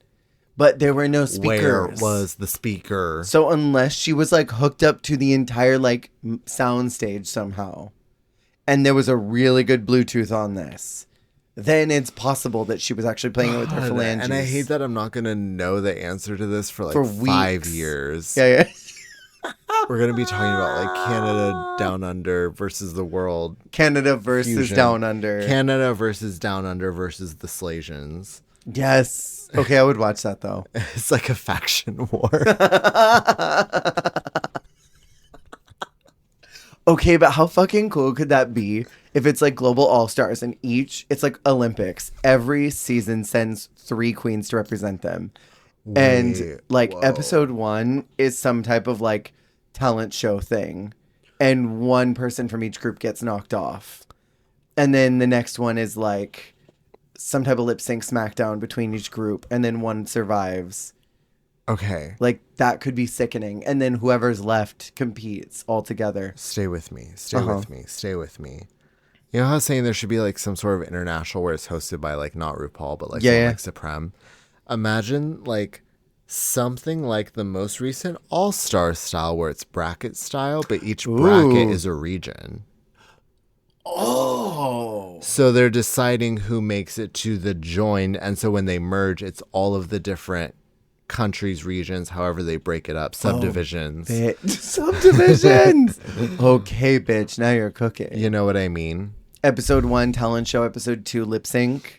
Yeah, and so they're narrowing it down. So, like, you know, unfortunately, the U.S. would probably have its own. But but even what if it was like U.S. UK or like U.S. and Mexico or something? Ooh. You know what I mean? U.S. versus UK, like they did in that one Top Model season. Oh, that would be sick. I would actually really enjoy that. Like, do 6 different brackets, but do continents maybe. So it's like, okay, we have 2 or 3 from Canada, 2 or 3 from America, and then 2 or 3 from Mexico, 2 or 3 from Brazil. Like, I guess that's multiple continents. Like land masses, have that whole region like compete against each other. A couple girls go to the next round. And then it's just like an international panel like Brooke, Supreme, Nikki, Rue, who would never be caught dead next to all those drag queens on a stage. But like, that would be sickening. But I would live. I would too. Okay, so speaking of living, Santana Sex Machine is next. And she does the best pole dance that I think has ever happened. And that elder lady judge, she was getting her zhush. She was gooning over this performance, and I was too. She literally had like a sexual transformation like in that moment. She's gonna like go home and like buy lingerie and like put a mirror on her ceiling. And start pole dancing. Yeah. It was so impressive. Can I ask you a serious question? Yeah. Why does she look like Christine Baranski meets Kelly Mantle? Like, why does she look like them? What a cursed combo. Like, why though? She does to me. It's like, it's literally Martha May. Martha. Like, she is giving me Martha May in drag, which I guess already is in drag, but like, that's what she's giving me. It really is, but then like also the makeup is almost like Born This Way era Gaga. Oh, totally. Where like she was doing very like arty kind of like intense graphic makeup. It was just she's such a specific flavor Of diva. Of diva, but I crave it. Me too. Like MSG. Yeah. Next, we have Electra, who starts out with like, in their language, obviously, fake jewels, tanning beds, Irish coffee. Don't want to let it go to waste. And then it's this pamper yourself, like random non sequitur. Non sequitur. And then when she was like, ooh, wow. Don't want it to go to waste. It was so good. It was wacky. I loved it. I did too. I thought it was so stupid. I loved how hard like everyone in the workroom was laughing for it, which obviously meant like it was just genuinely funny. Yeah. Like there's obviously layers we don't appreciate. From my understanding, part of the layering of the comedy is also the intensity of her accent. Yeah, absolutely. Because it sounds like it's one of those things where like when someone has such a thick accent, there's like extra syllables to the words. It's like for us as English speakers, like listening to like an Irish person talk or something. Right. Where it really does sound like a different language. Or like an extreme southern drawl. Yeah, where it's like, how is that word like twice as long when you say it? Like it's giving very that. Barbecue. Whoa. Yeah. Yeah, like how'd you get an extra syllable in there? Incontinence. I'm like trying to think of any, and you're just like hurling these at me. But it was giving very that, but also just like the absurdity of her number. Yeah, it was absurd down. It was so good. Yeah, I loved it. Because it was also like this like disco number, like this like kind of so like, weird, like campy, like high energy disco number with the like boom boom boom boom boom, like the kind of like ring my bell, like kind of disco-y, like oh god. Okay, but can we talk really quick about how the girls were not on the stage? They were watching from the workroom. I know, yeah. As they're like all like different stages of getting ready, like chilling, like, and some of them were getting ready for the runway too, while watching them. Yeah, Vanity's just sitting there fully ready for her number at the end, just like, okay, when is it my turn? Yeah, can I go now? Yeah, that was bizarre to me. Antonina Nutshell is talking about in her number. It's a monologue about being a young boy wanting to be a witch, and now she's grown up and she's also a witch and has her broomstick between her thighs.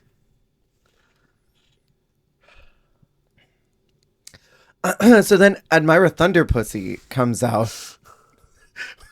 I'm sorry, I did not like Antonina at all in this. Like this was send her home.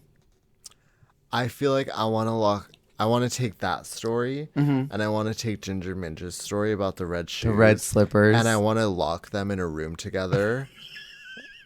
And make them explain their story to the death. No. again and again until there's inconsistencies in it. Yeah, it's like making two chatbots argue. Yeah. It's like, okay, tell me the story again one more time. And then there's like one detail off and you're like, wait, what was that? I'm gonna leave them in that room and they're gonna wear each other out. I didn't like it. I'm sorry. I think it was a sweet idea, but not for a variety talent show. Antonina is such a puzzling human because like there's nothing unlikable about them. No. She seems so nice and sweet. But they're so bad. They're so bad. So awful. Yeah. And Myra comes out looking beautiful. And she is singing this song, but is doing literally nothing. I wrote down this was her let loose. I mean, let loose. At least like she was taking over for Zeus. I feel like this was. I mean, it was fine, but it was just like she came out. She's like, "Hey, bitch! Like you're a flop. Don't you worry, cause I'm a diva." Like, was that not like the whole number? That was like, the number. Hey, stinky flop, buckle your seatbelts, cause I'm going to turn you out. I'm in charge now. Like. God, she's so slay for that though. Yeah, I loved it. So, like, joyful about it. Right. And then Vanity is last, and she bops around, throws some paint at a canvas only to turn it around, and it's not what she was painting at all. And it becomes a protest about the talent show that drag is talent. And so she doesn't need to do anything tacky. She doesn't need to do parlor tricks for them. I live for this woman. She literally said, fuck y'all. Fuck your talent show, Clint. Fuck this big picture. Why did I'm sorry. I thought it was so fierce. Did you live? Because I will tell you right now, I lived. She maxed out her nerve stat. 1,000%. Okay, can we have like a real, honest, genuine heart-to-heart right now?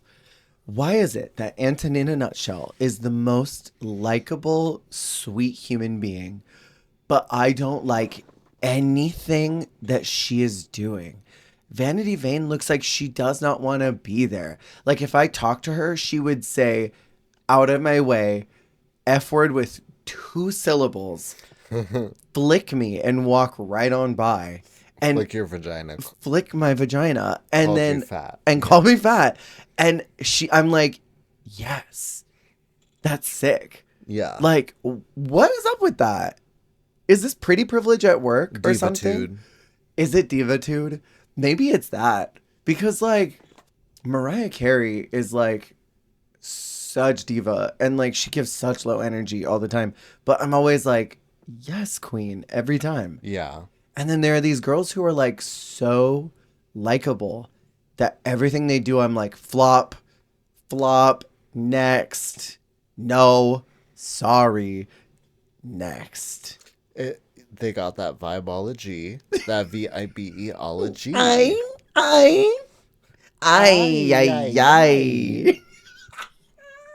No, I need to know what that is. Is it pretty privilege at work? It might be. I mean, maybe so. Unless it is just, like you said, the nerve stat is so maxed out that it's like, I have to stand. They're challenging you to defy them. Yeah, because, like, I don't know, before I knew about Morgana, like, she was such a likable person, and she was delivering dog shit on the runway. And I was every week like, yes, about it. And I think she was another one who was like, you maxed out that stat. I don't know. Maybe it's that. Maybe it's just an energy. Like, you got it or you don't. Yeah. The runway category is long stocking eleganza. Did you have any standouts in this particular challenge?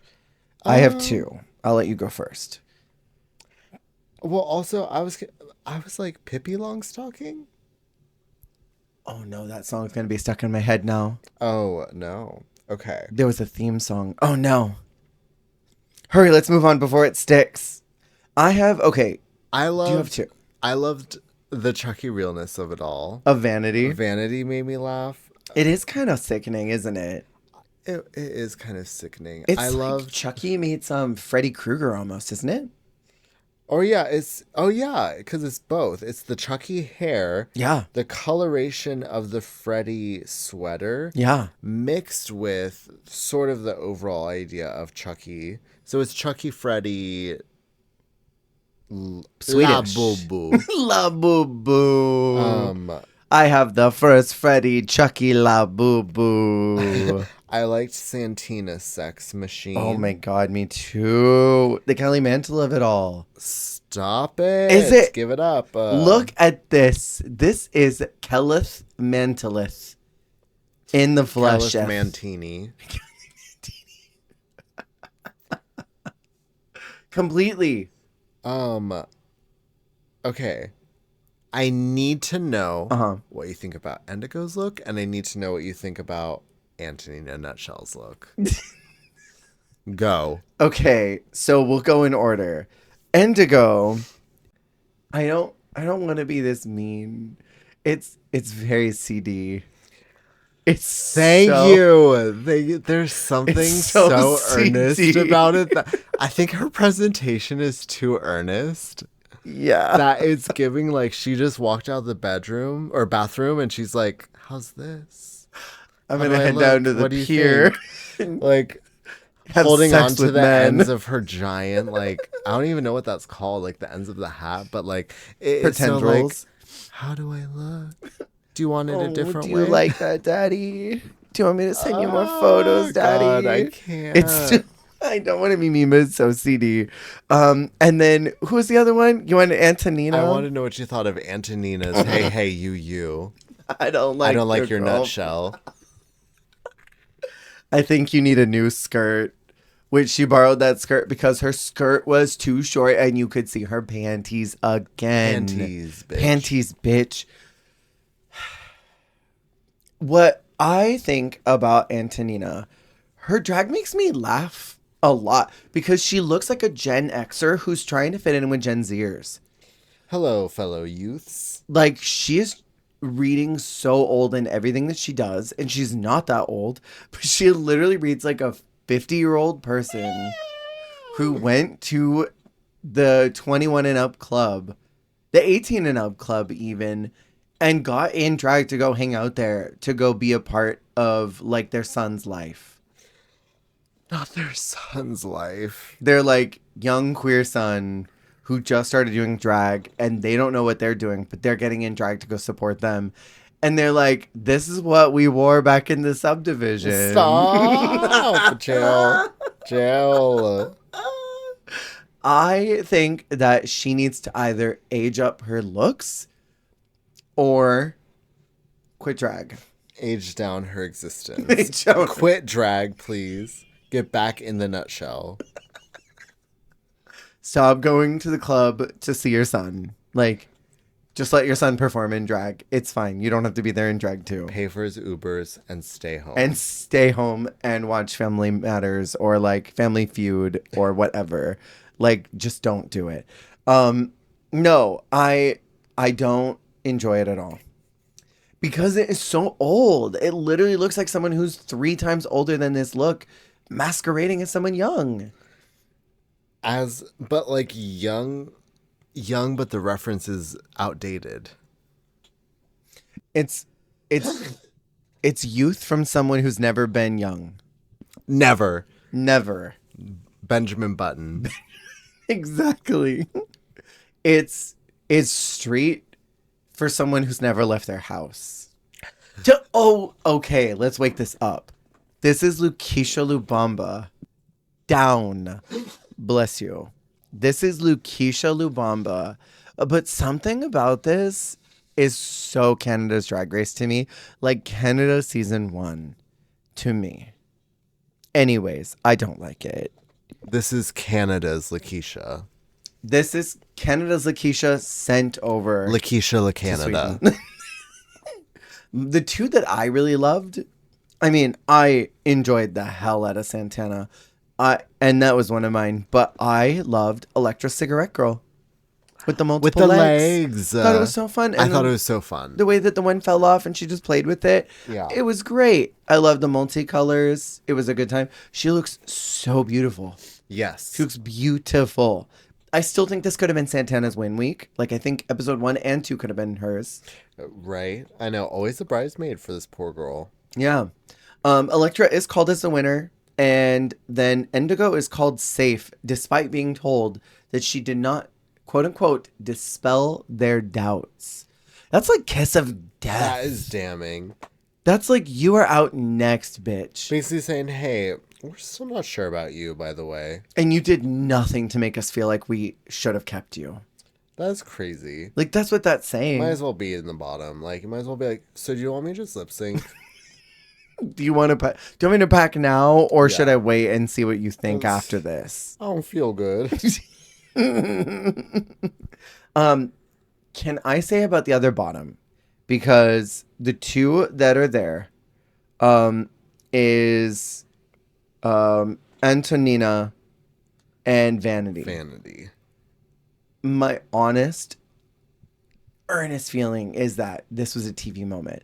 I think they looked at Vanity and they were like, this girl is a diva and we need to knock her down a peg. If we make her lip sync, she might mellow the fuck out. Like, she did not want to do this challenge. She acted so put out by it. Let's put her in the bottom. Because, like, Indigo should have been there. Like, this For real. Should have been was Indigo and Antonina. 1,000,000,000%. And probably Indigo would have gone home. But, like, this was the moment where Indigo should have gone home. And I think they were like, we gotta teach this bitch a lesson. Yeah, sure. What's tea? We gotta show her who's boss and who's in charge, and that she has to do these challenges even if she doesn't want to. Also, I'm sorry, doing this lip sync dressed the way she is, it felt like a humiliation ritual. This like jazzy number, yeah. Do do do do do do do do do do. Like, It was fun, but it was humiliation. it was such a fun song. The melody was so similar to the Bare Necessities that I was like, felt like I was going kind of insane. I was getting Phenomena. Do Do do do do do. Yeah, yeah. I was getting that, which is in global. I know that who lip much. syncs to that? Is it Vanity? Yes. Okay, And can I it's say? actually one of my favorite lip syncs. Probably the best lip sync of that whole season. I've heard. That's Vanity and Gallavaro, right? Yes. Yeah, yeah. I remember seeing that. So when I saw this lip sync, I'm like, did someone from WoW watch this season and was like, you know what this bitch should lip sync to when we have the chance? Phenomena. She has an incredible sense of campiness to her. Despite being so serious. Which is why I'm like, okay, no, you have to stand. Yeah. Because she's kind of that giving that, well, I know how to do that, yeah, but I'm doing this. Yeah. You thought you were going to get me? Yeah. I can do that. I Yeah. just don't want to. Yeah. Yeah. I think I've stand, and I'm going to continue to stand, I think. But it's just so fascinating to me. She looks like she doesn't want to be here most of the time. And that's why I love her. Yeah. She's like surviving against her will. Like making it Like all of us are. like making it another week despite any like desire to do so. Or will to be in that room. Yes, I love it. Okay, so we have 2 more episodes to get through. We have episode 3, Drag Amira, which is a design challenge. What did Amira do wrong? Who is Amira? Who is she? The man in Amira. In the mirror, in the mirror. I know we talked about this earlier before we started recording, but what is so impressive to me is how so many of these girls are multilingual that they will just bust into full strings of English. And I cannot name, besides the expats in the US, like the Puerto Rican girls or like Nikki, even like Morca D's, there's like none of the regular girls are multilingual. Like Yeah. they could probably not speak Spanish if they tried to. They could maybe say like taco, enchilada. I'm so multicultural that I know how to say pad thai. You know what I mean? Say what you want, but I saw no multilingualism at this year's DragCon. Stop it. I think that's just absolute insanity that so many of these girls know multi-languages. Like we were talking about even the girls from Belgique who know French, they know Dutch and English. Yeah. A bunch of the girls in the Philippines know English and Tagalog. Yeah. A bunch of the Thai girls know Thai and English. There are a bunch of the Canadian queens who know English and French. And some of them, like Suki Doll, knows Spanish. Well, Suki Doll is on a different wavelength. Totally. When she was talking about her experience on stage and she's like having to learn a new language, it's like the fact that you even have enough wherewithal to even consider trying to learn Yeah. some Tagalog for this. Like, Yeah. Whereas, like, other people wouldn't even dare. wouldn't try. But she already knows 4 or 5 languages. So Right. she's like, might as well try it. Get another one a little bit figured out. Well, squeeze another one in there. Could be helpful. In case I want to be the third to Brigading and her partner. Yeah. Might as well. And then also it happens a lot in Holland too, I feel like. Oh, Those yeah. girls knew multiple languages. And so I just find that fascinating and really cool. Watch me.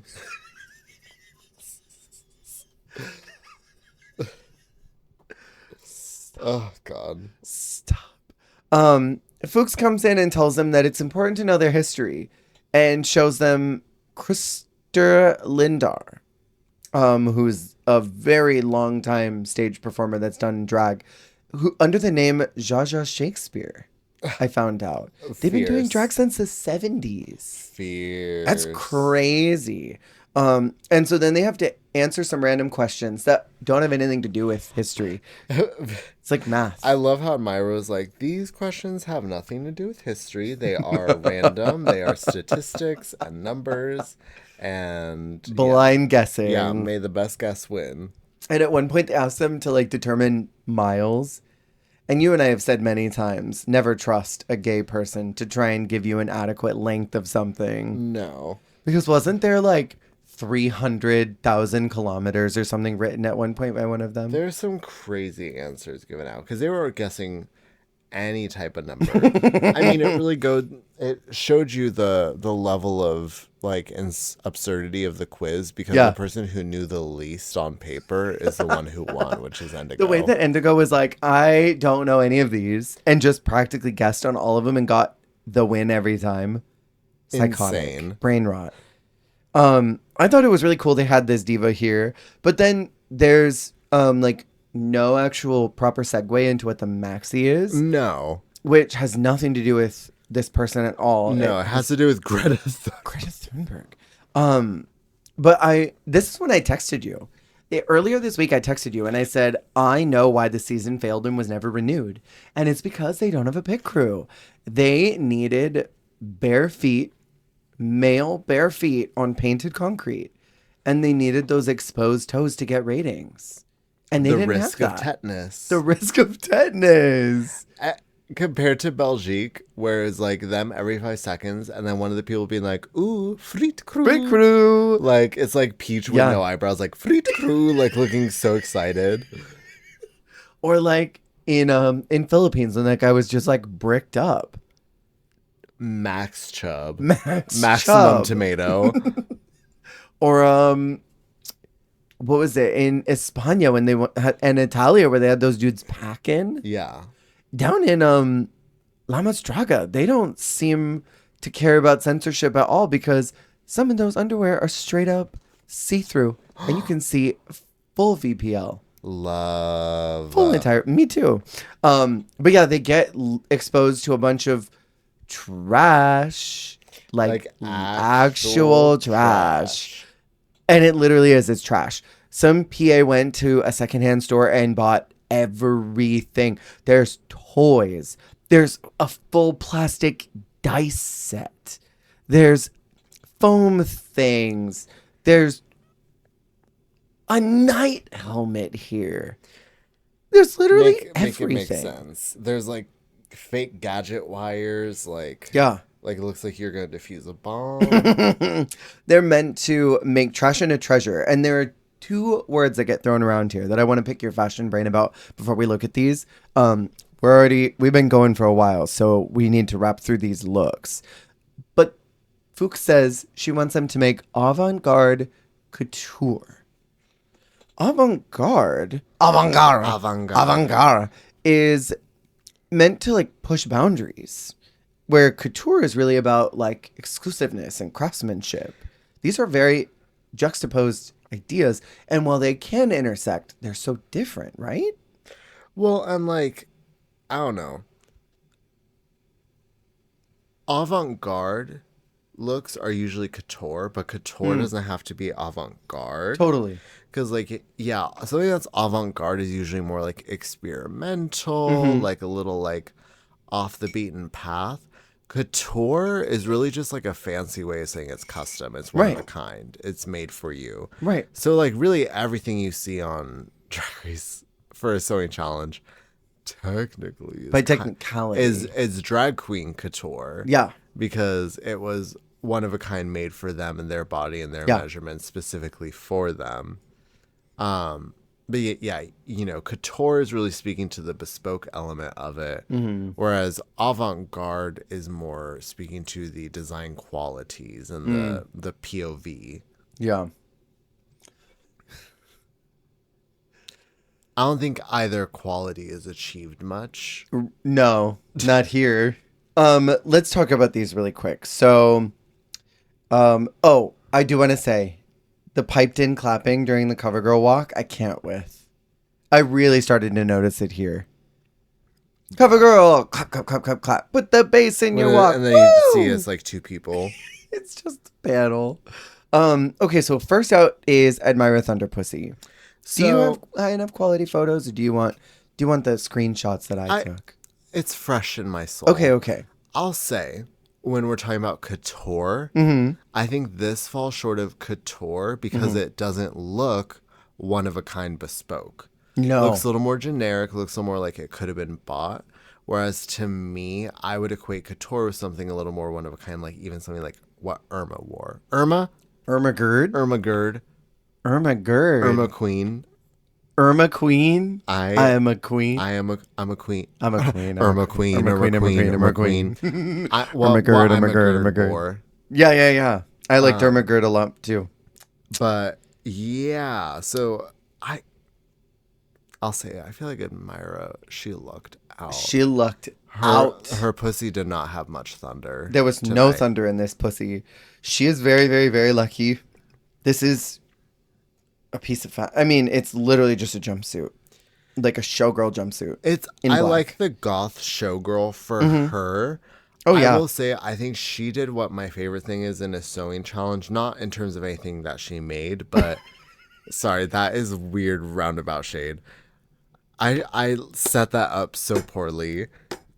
She did something in terms of making a executive decision for her overall package, which I really respect. She made something that is different than everything she brought. Totally. Whereas sometimes it's very different. People will make something very impressive that is very similar to an existing piece in their They wardrobe. pattern it directly off something they brought. Yes, where at least, okay, you're giving us visually something where we're not going to see you bring this in a week or two. Yeah. Santana Sex Machine is second. She says there's more plastic on this look than in the ocean. I don't know where the plastic is. Even because she's like, I'm wearing so much trash. And I'm like, girl, you got like a couple like goodies. Like, I don't know. Unless in some universe, these are like shower curtains. She just looks like a theater kid who was like in the prop room. She looks like a mime who went into the theater kid prop room. But like, where's the trash? Pirate mime. She was trying to go for pirate, wasn't she? She made some pirate jokes. I don't get it. I like the impressiveness of what she sewed, but I didn't necessarily like the POV in this case. It's very H&M 2022. Oh. Very H&M, but Your H&M was I don't want to see any goddamn H&M. Yeah, I don't know what the recycled material is. If this is all plastic, that is impressive as hell, but I don't see where it's at. So maybe on a transformative level, if this is, she did a great job, but I don't know what's what. Yeah. Electra is a bunch of CDs on a corset. I will say, I've tried to work with CDs on a dress. It is miserable. They do not hold glue at all.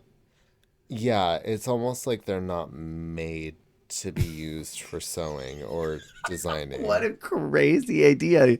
That's absolutely wild that you would suggest that. It's like this is not their destiny. Child. This is such a sewing challenge looking look. It's so sewing challenge. It's so sewing challenge, and it's awful. I hate it, yeah. I hate it so much. I'm a Queen, I think, really achieved avant-garde, and I can see where the garbage is. Like, in a way that's maybe too overt. You know what I mean? Like, I can see the trash, and you don't think you made it treasure. But I think there's something very avant-garde about that. Yes, it's very pretty. It's very creative. It is very, like, ugly pretty. Yes. Yeah, like The basket needed to go. That did not need to be there. yeah, I liked the presentation of her holding a basket in each hand, like to kind of like continue the symmetry of what she created, but I didn't like the baskets themselves. Like I almost wish they were like two little like purses out of that like weird fabric she had, or Yeah. I don't know, something. Yeah, it's very avant-garde, but it's also very sewing challenge. It's like Yeah. a bunch of stuff just glued onto itself. From a pile of stuff. Next, we have Indigo, looking like another cosplay. Your eyes bulged when I said, then we have Indigo. Like, you want to shred this, and I know you do, and so I'm going to let you have the floor. Do it. You know you want to. The first thing I think of when I see this look is her walk. The squiggly arms. The squiggly arms, like she's trying to do the force. Like, her idea of serving is like arms in front of her, like zero gravity, like Water dodging bending. bullets in the Matrix, but not bending back. The look.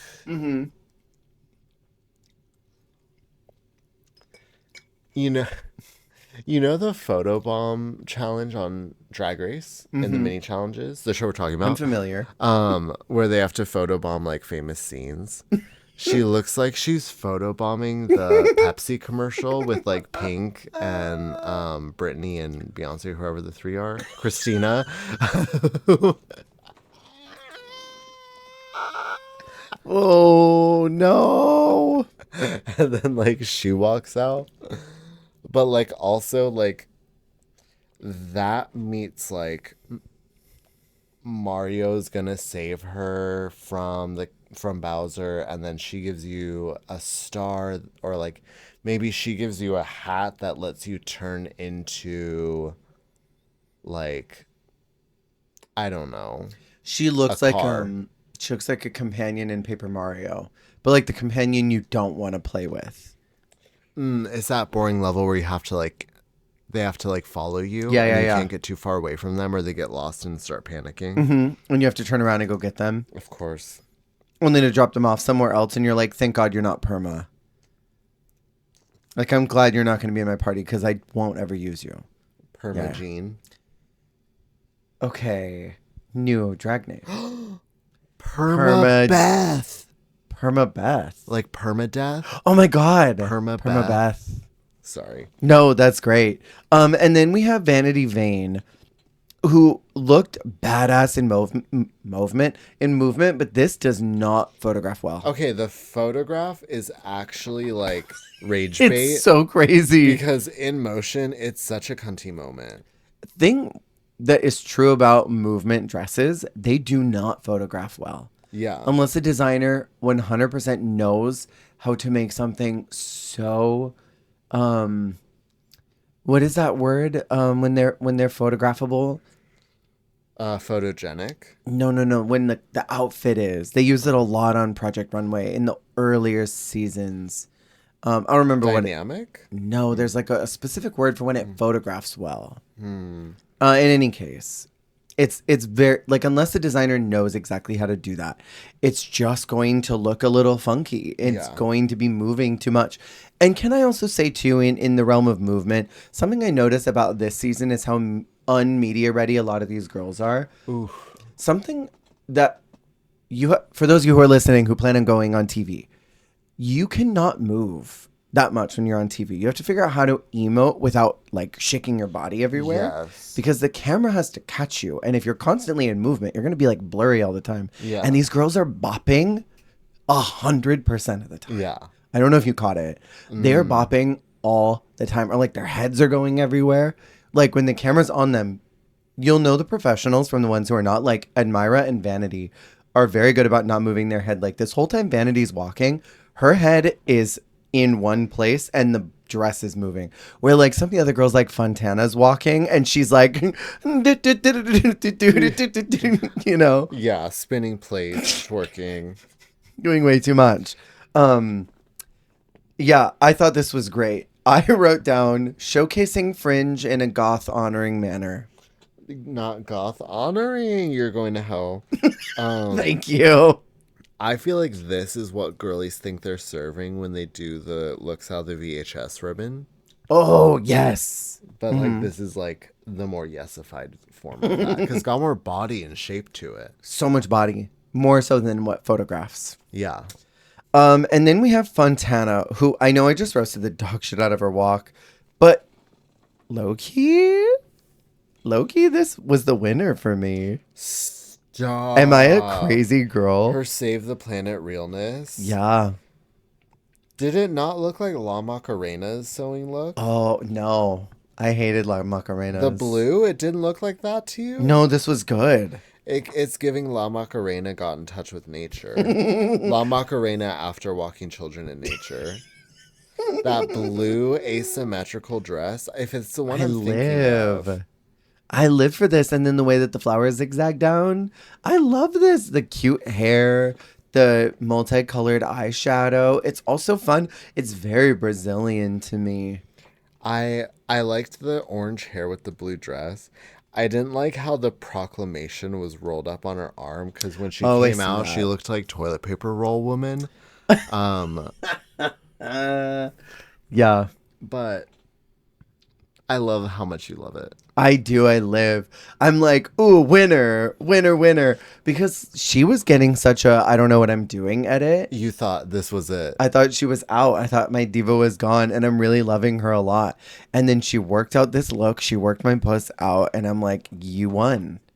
Like, you just won the whole season. I can't. And I was obsessed. I legitimately would give her the win for this look. You were a changed woman after this. I was. It was so ready for me. I'm like, give her the crown now. And plus, I'm really just warming up to her by this point in the season. Okay, so Admira and Santana are called as safe, which I feel like they could all start getting critiques at this point. I thought Admire should have been low. Completely. It honestly would have catapulted well into the following week because it's like, we know who you are, like what's happening, and then, you know, spoiler, she wins next week. I feel like that would have been a good storyline. Yeah. Fun. Oh, no, wait. I'm like skipping ahead. The winner is Vanity Vane, and the bottom two are Indigo and Electra, and they get the song Sexual Revolution. Can I be like so genuine and honest with you? Give it. Another brain rot, and I don't know if you're familiar with this. You know what Indigo gives me down? What? Koharu in Balalaika. Stop. Do you remember that song? I feel like you just lost about 98.9% of 100%. our audience, but 100%. There's one very specific music video where Koharu is like bopping around like a lunatic to this song that's like balalaika balalika dun dun dun dun dun dun dun dun dun. I hate it. And I'm like, that's Koharu. The lip sync was weird as shit. I just wanted you to know it was weird as shit. It was weird as shit. She like gives such Green Idol to me. She was humping the air far too much for my liking. You weren't enjoying that? I was fascinated by Electra's like showgirl who's not in control of her own hands number. Yeah. I also could not tell how much she was playing a character and how much she was genuinely annoyed by Indigo. Okay, because when she lip syncs, she does that funny kind of face where it is like like wide-eyed, whatever. But you could tell though that she was trying to move, and Indigo would move with her. Like an annoying word.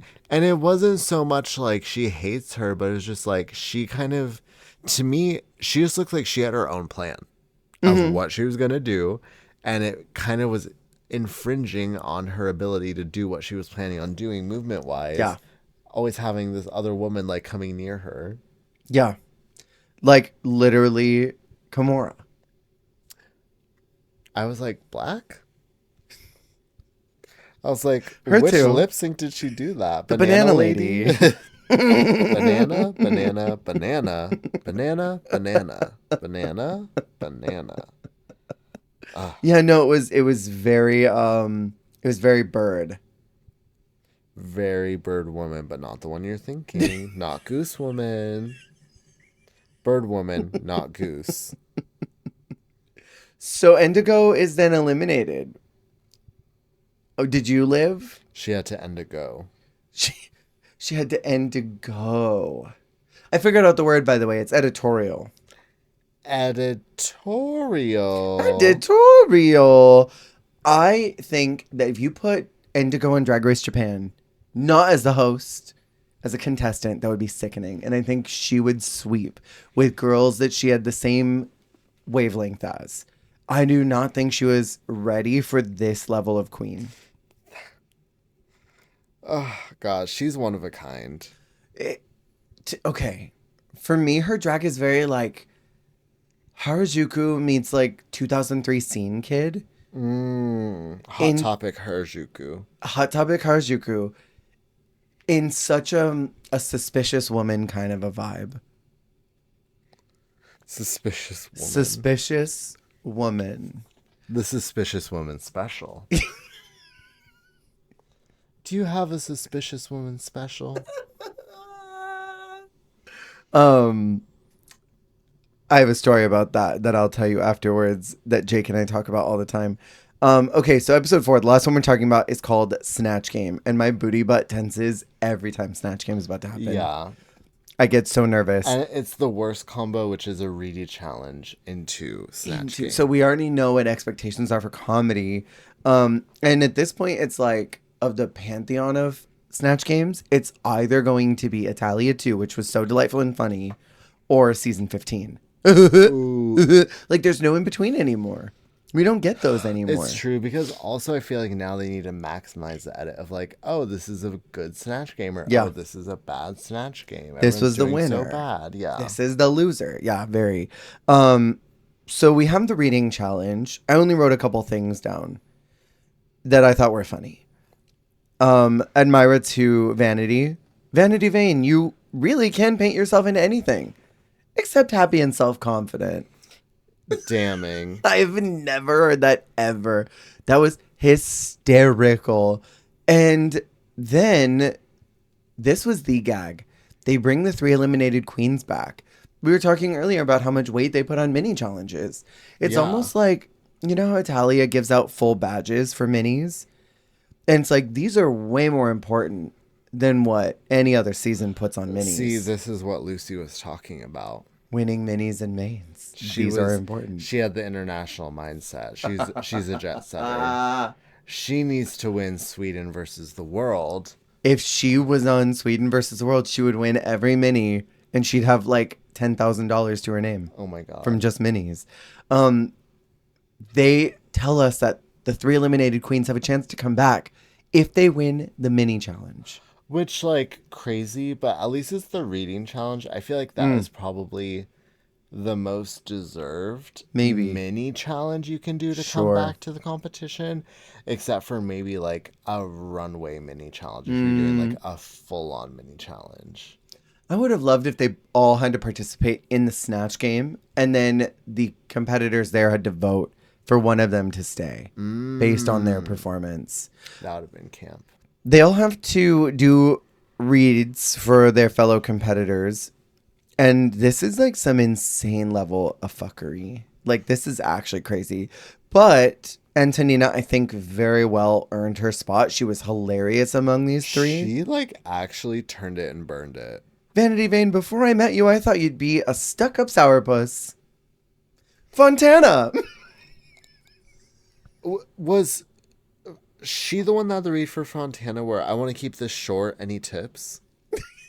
Was she the one that said that? I think so. And then to Endigo saying that she's giving Konichi wah, wah, wah. Like, come on. It's so good. It's so good. I wrote in my notes, because everybody had a read for Vanity, the world hates beautiful women. They can't see a beautiful woman happy. Antonina wins. She gets to come in dealing immense loads of psychic damage to me. Because in the Snatch Game, she does horrible. She does horrible. Abysmal. Do you remember in Aladdin 2, there was that character named Abysmal, which is literally like abysmal, but separated into two names. God. Okay, So good. so in the Snatch Game, we'll blow through these. Electra is someone named Anna Anka. She looked like Paris Hilton. It was crazy. She was Paris, so don't listen. funny. She was so funny. When she was like, that's funny coming from someone who looks like Gollum. She was fast with it. She was really She was quick. good. She was ready to banter, I will say. Respect to that. She was extremely prepared. I loved her like weird, almost Stewie voice. Stewie from was it Family Guy? I was about to I can't keep track of them. Which one's which? She's the one who talks like The this. one that has Mila Kunis. I think so. Wait, no. I actually don't know if that's right I don't know either. if that's true. Ignore everything I'm saying. It's okay. I feel like this is rage bait. South Park. It is. The Simpsons. South Park. One of them. No, it's not An South Park. animated. Bob's Burgers. All right. I saw a photo that said, "You've heard of Elf on the Shelf? Get ready for Linda on a Galinda." Whoa. And it was Linda Belcher on top of Galinda. Put her away. I thought she was great. She could have won this Snatch Game, I think. Like, this was a great redemption for her. We have Antonina Nutshell as Sandra Dahlberg. She was lifeless and dead. Also, I feel like everyone's over Antonina because they were reading her. She would answer anything and everyone's like, snooze, yawn, she's flopping. What was up with the guest judge, by the way? He like kept looking at his watch anytime, like his fake watch that didn't exist, and like rolling his eyes. Like they were over it every time she giving, spoke. like nervous, like hot straight guy. Totally. I love the other girl because her name was Arancha. I loved that her name was Arancha. I heard that and I perked up immediately. I was like, so happy. I was like, I don't remember Arancha Castilla-La Mancha being here, and I realized it wasn't her.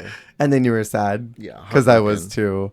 And then Fontana is Britney Spears, but specifically Britney Spears when she was juggling knives in her living room. Like Britney on lockdown in her home, except she's like nude with like hearts over her nipples. But I will say, from the portrait of it was giving Britney on Instagram down.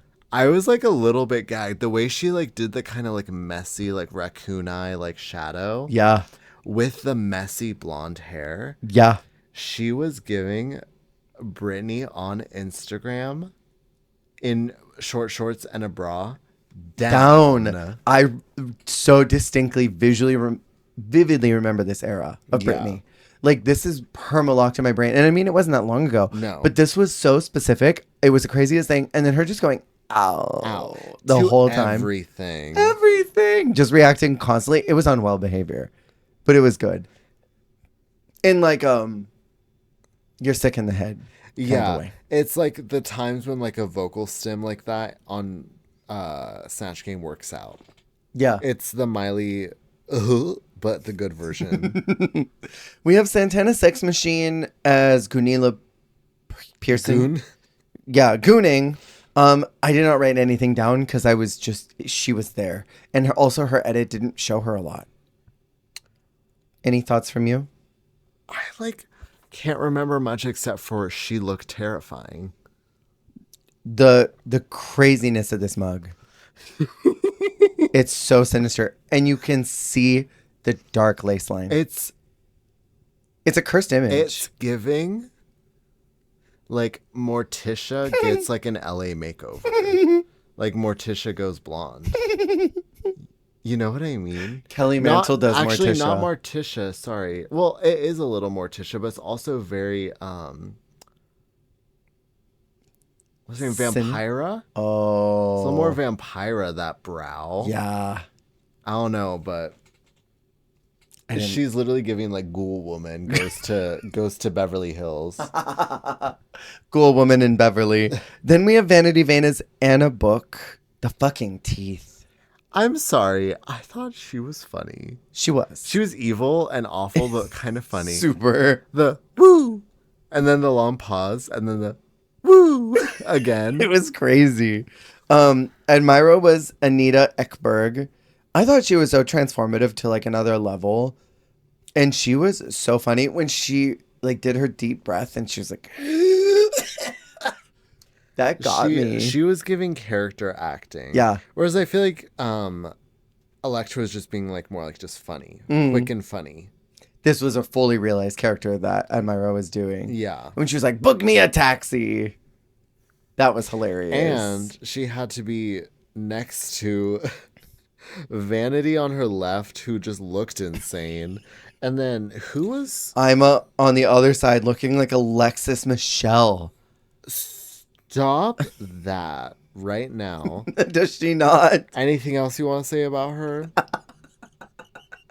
About Admira or Alexis Michelle? I don't want to acknowledge her by that name. I don't want to call her by that name. Ima was McQueen or McQueen. Ermagerd Queen was someone named Corolla. Corolla? Corolla. Ermagerd as Toyota Corolla. Yeah, her name was just Carola. Carola, right? Yeah. Yeah. I didn't know whatever. any of these people. Me either. Well, we knew who Brittany was. Nope, didn't know her. Okay. Never heard of her. Yeah, that is actually true. It was a very meme version of Brittany. Yeah. Amongst a bunch of people I've never heard of. But a bunch of them were funny, at least. Yeah, to me, I would say Brittany, Elektra. one by her character, one by her real name. Fontana Fax Machine, Elektra, and Admire Thunder Pussy were my trio. They were it. They were the ones. So we get a couple like emotional whiplash moments because Antonina out of nowhere is asked, Elektra asked the room if they've ever had a traumatic experience because they do drag. Like, girl, what? Why did we ask that? What producer was like, hey. What person under the table thought that was a good idea? Hey, go ask about trauma. Right now. What's their trauma? What's your trauma? What is your medical condition? And Antonina shares a very heavy, dark story about something that happened to her, which I felt bad for the girl. I really did. But then it's immediate like, pum, pum, pum. Cover girl, put the bass in your walk. And like, I didn't get any time to like come down from the story. Normally, I feel like the edit after something like that will try to give us like a motivational story of someone being like, I don't have any trauma, but I have had a great experience with people, and my bar does this and this and this, and this is how we make people, like, that would be an edit in the US, I feel like, or Canada or anywhere else where they try to at least, like, lean you in to the next emotional leap of the episode. Yeah. Not that I was mad that the story got shared, but it was just such a jarring moment because there was no time to process it or, like, move through it. Yeah. I sort of felt like I was like emotionally hanging somewhere. Because I think also if you want these moments to have the impact you're hoping they have, you also need to package them correctly. Right. And I don't know if this was, especially because it came out of nowhere. Like the prompt had nothing to do with Snatch Game or reading. It was just like, hey, tell me about trauma. What's your trauma? Who's next? Right. Let's move on. Next, the runway is my life as a golden girl, which are meant to be elderly looks, like transport us into the future. I love the idea of this. Yes, very season 10. Very. I have one question. Is Vanity Vane a woman or a Muppet?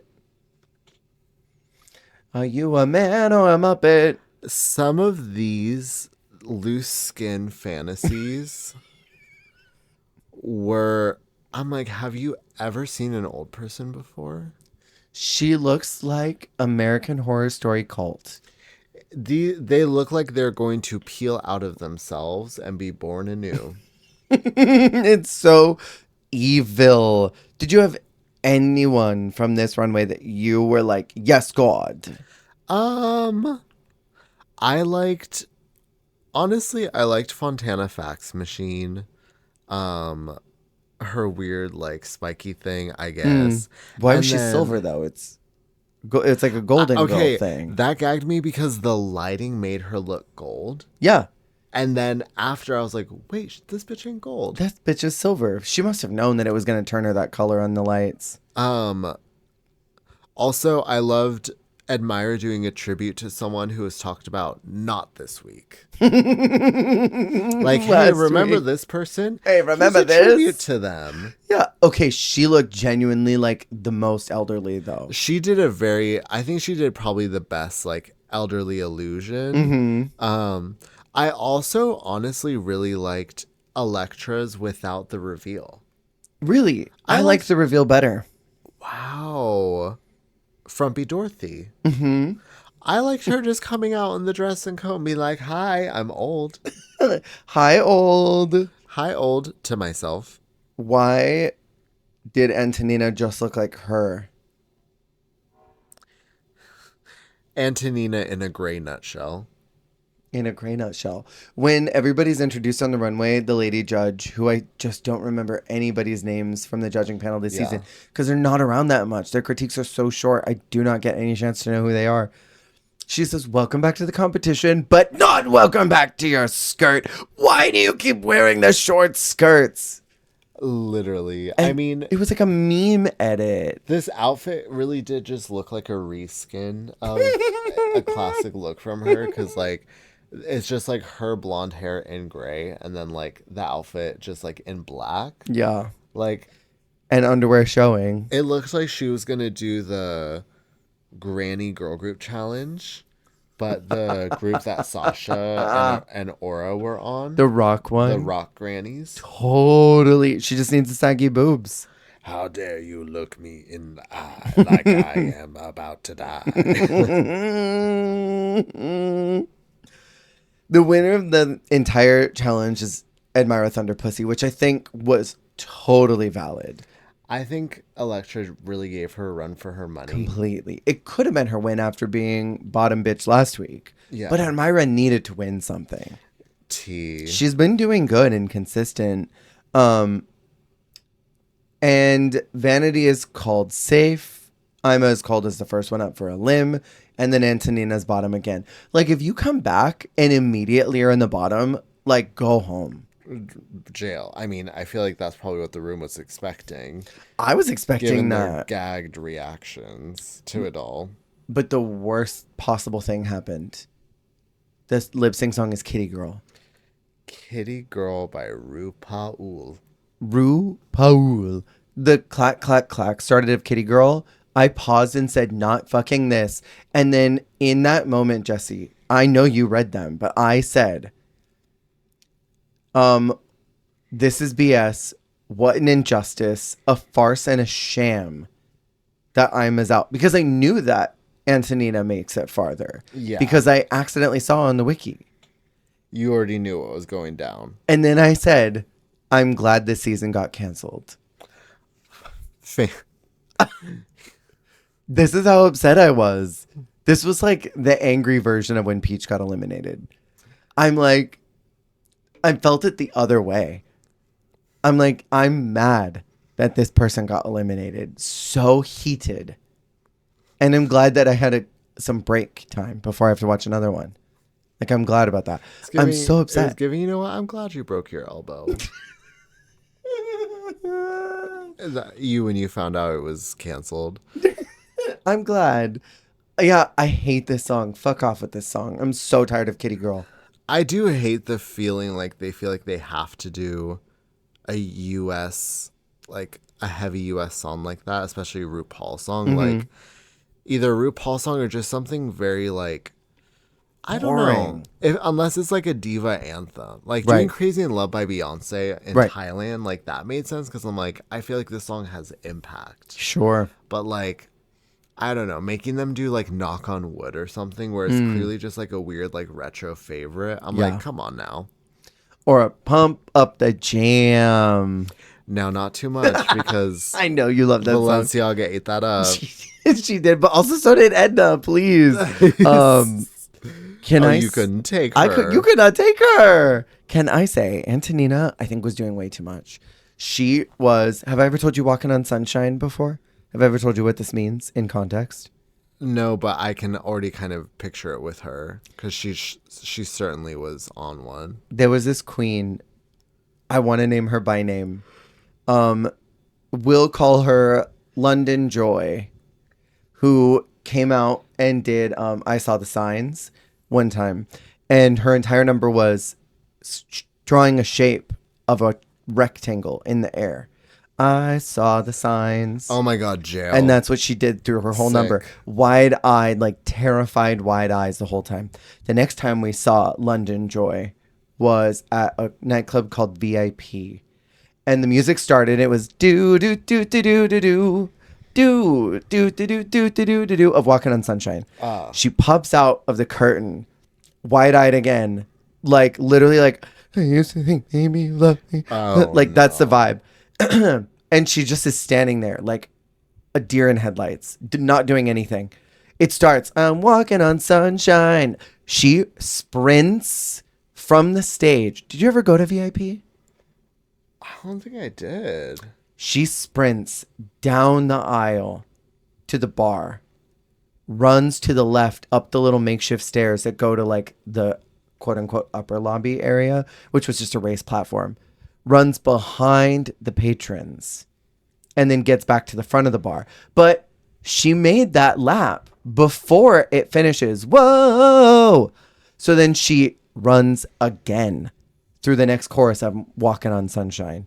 And for the whole 3.5, 4 minute number of Walking on Sunshine, she was doing laps around the club until she would hard stop, wide-eyed, and do the verses. Terrified, and do the rest of the verses. Like someone had a sniper rifle at her. I would live if it was at like, you know, like a Hamburger Mary's or something like that. And Sure. She's booking and she just rails into a waitress with a tray of food. Drinks, burgers just go flying. It was so anytime Jake and I see an unfortunate drag queen, we say Walking on Sunshine. Oh. And that's and like just doing like too much, but like also way too little. That's what Antonina was doing. It was crazy. And she's in her old lady character too. I know. Crazy old lady. I like that Ima was playing a character. Was like, I'm old. I'm old. So I'm not going to be moving around. Old, please. Thank you for understanding. That is crazy. Like she wasn't trying to do too much because she's an old lady. I like the performance. She's a mammoth, of course. I know that we probably both... I'm not saying I stand I'm a queen at all. Like, she is not my diva. But... She is a diva. She's a diva. I love her. Out of drag, she looks like one of those girls that I used to go to school with who brought all of her bags in like a big purse. Yeah. Totally. And she has a challenge win. I know. And they just like really seem to love her because she was in the top a lot. Yeah. And she just had good, you know, good critique, good placement, good. She got talking heads for someone who wasn't super like out there. Yeah. She just seemed like she was positioned really well. Mm-hmm. To go home to Antonina Nutshell, who already gone home 2 weeks before and came back and did bad. I was left confusified. Coming back and immediately flopping so fiercely. Is that everything though? In a weird way? Like in a weird non-slay kind of a way? I mean, it's like the reverse of what's her face from Thailand. Is it Thailand where she comes back and like eats it up? Oh, Candy Cyanide or Yeah. Kana Warrior? Yeah, she's kind of like Candy. Oh. Or like not, well, no, she's like a reverse Candy, I mean.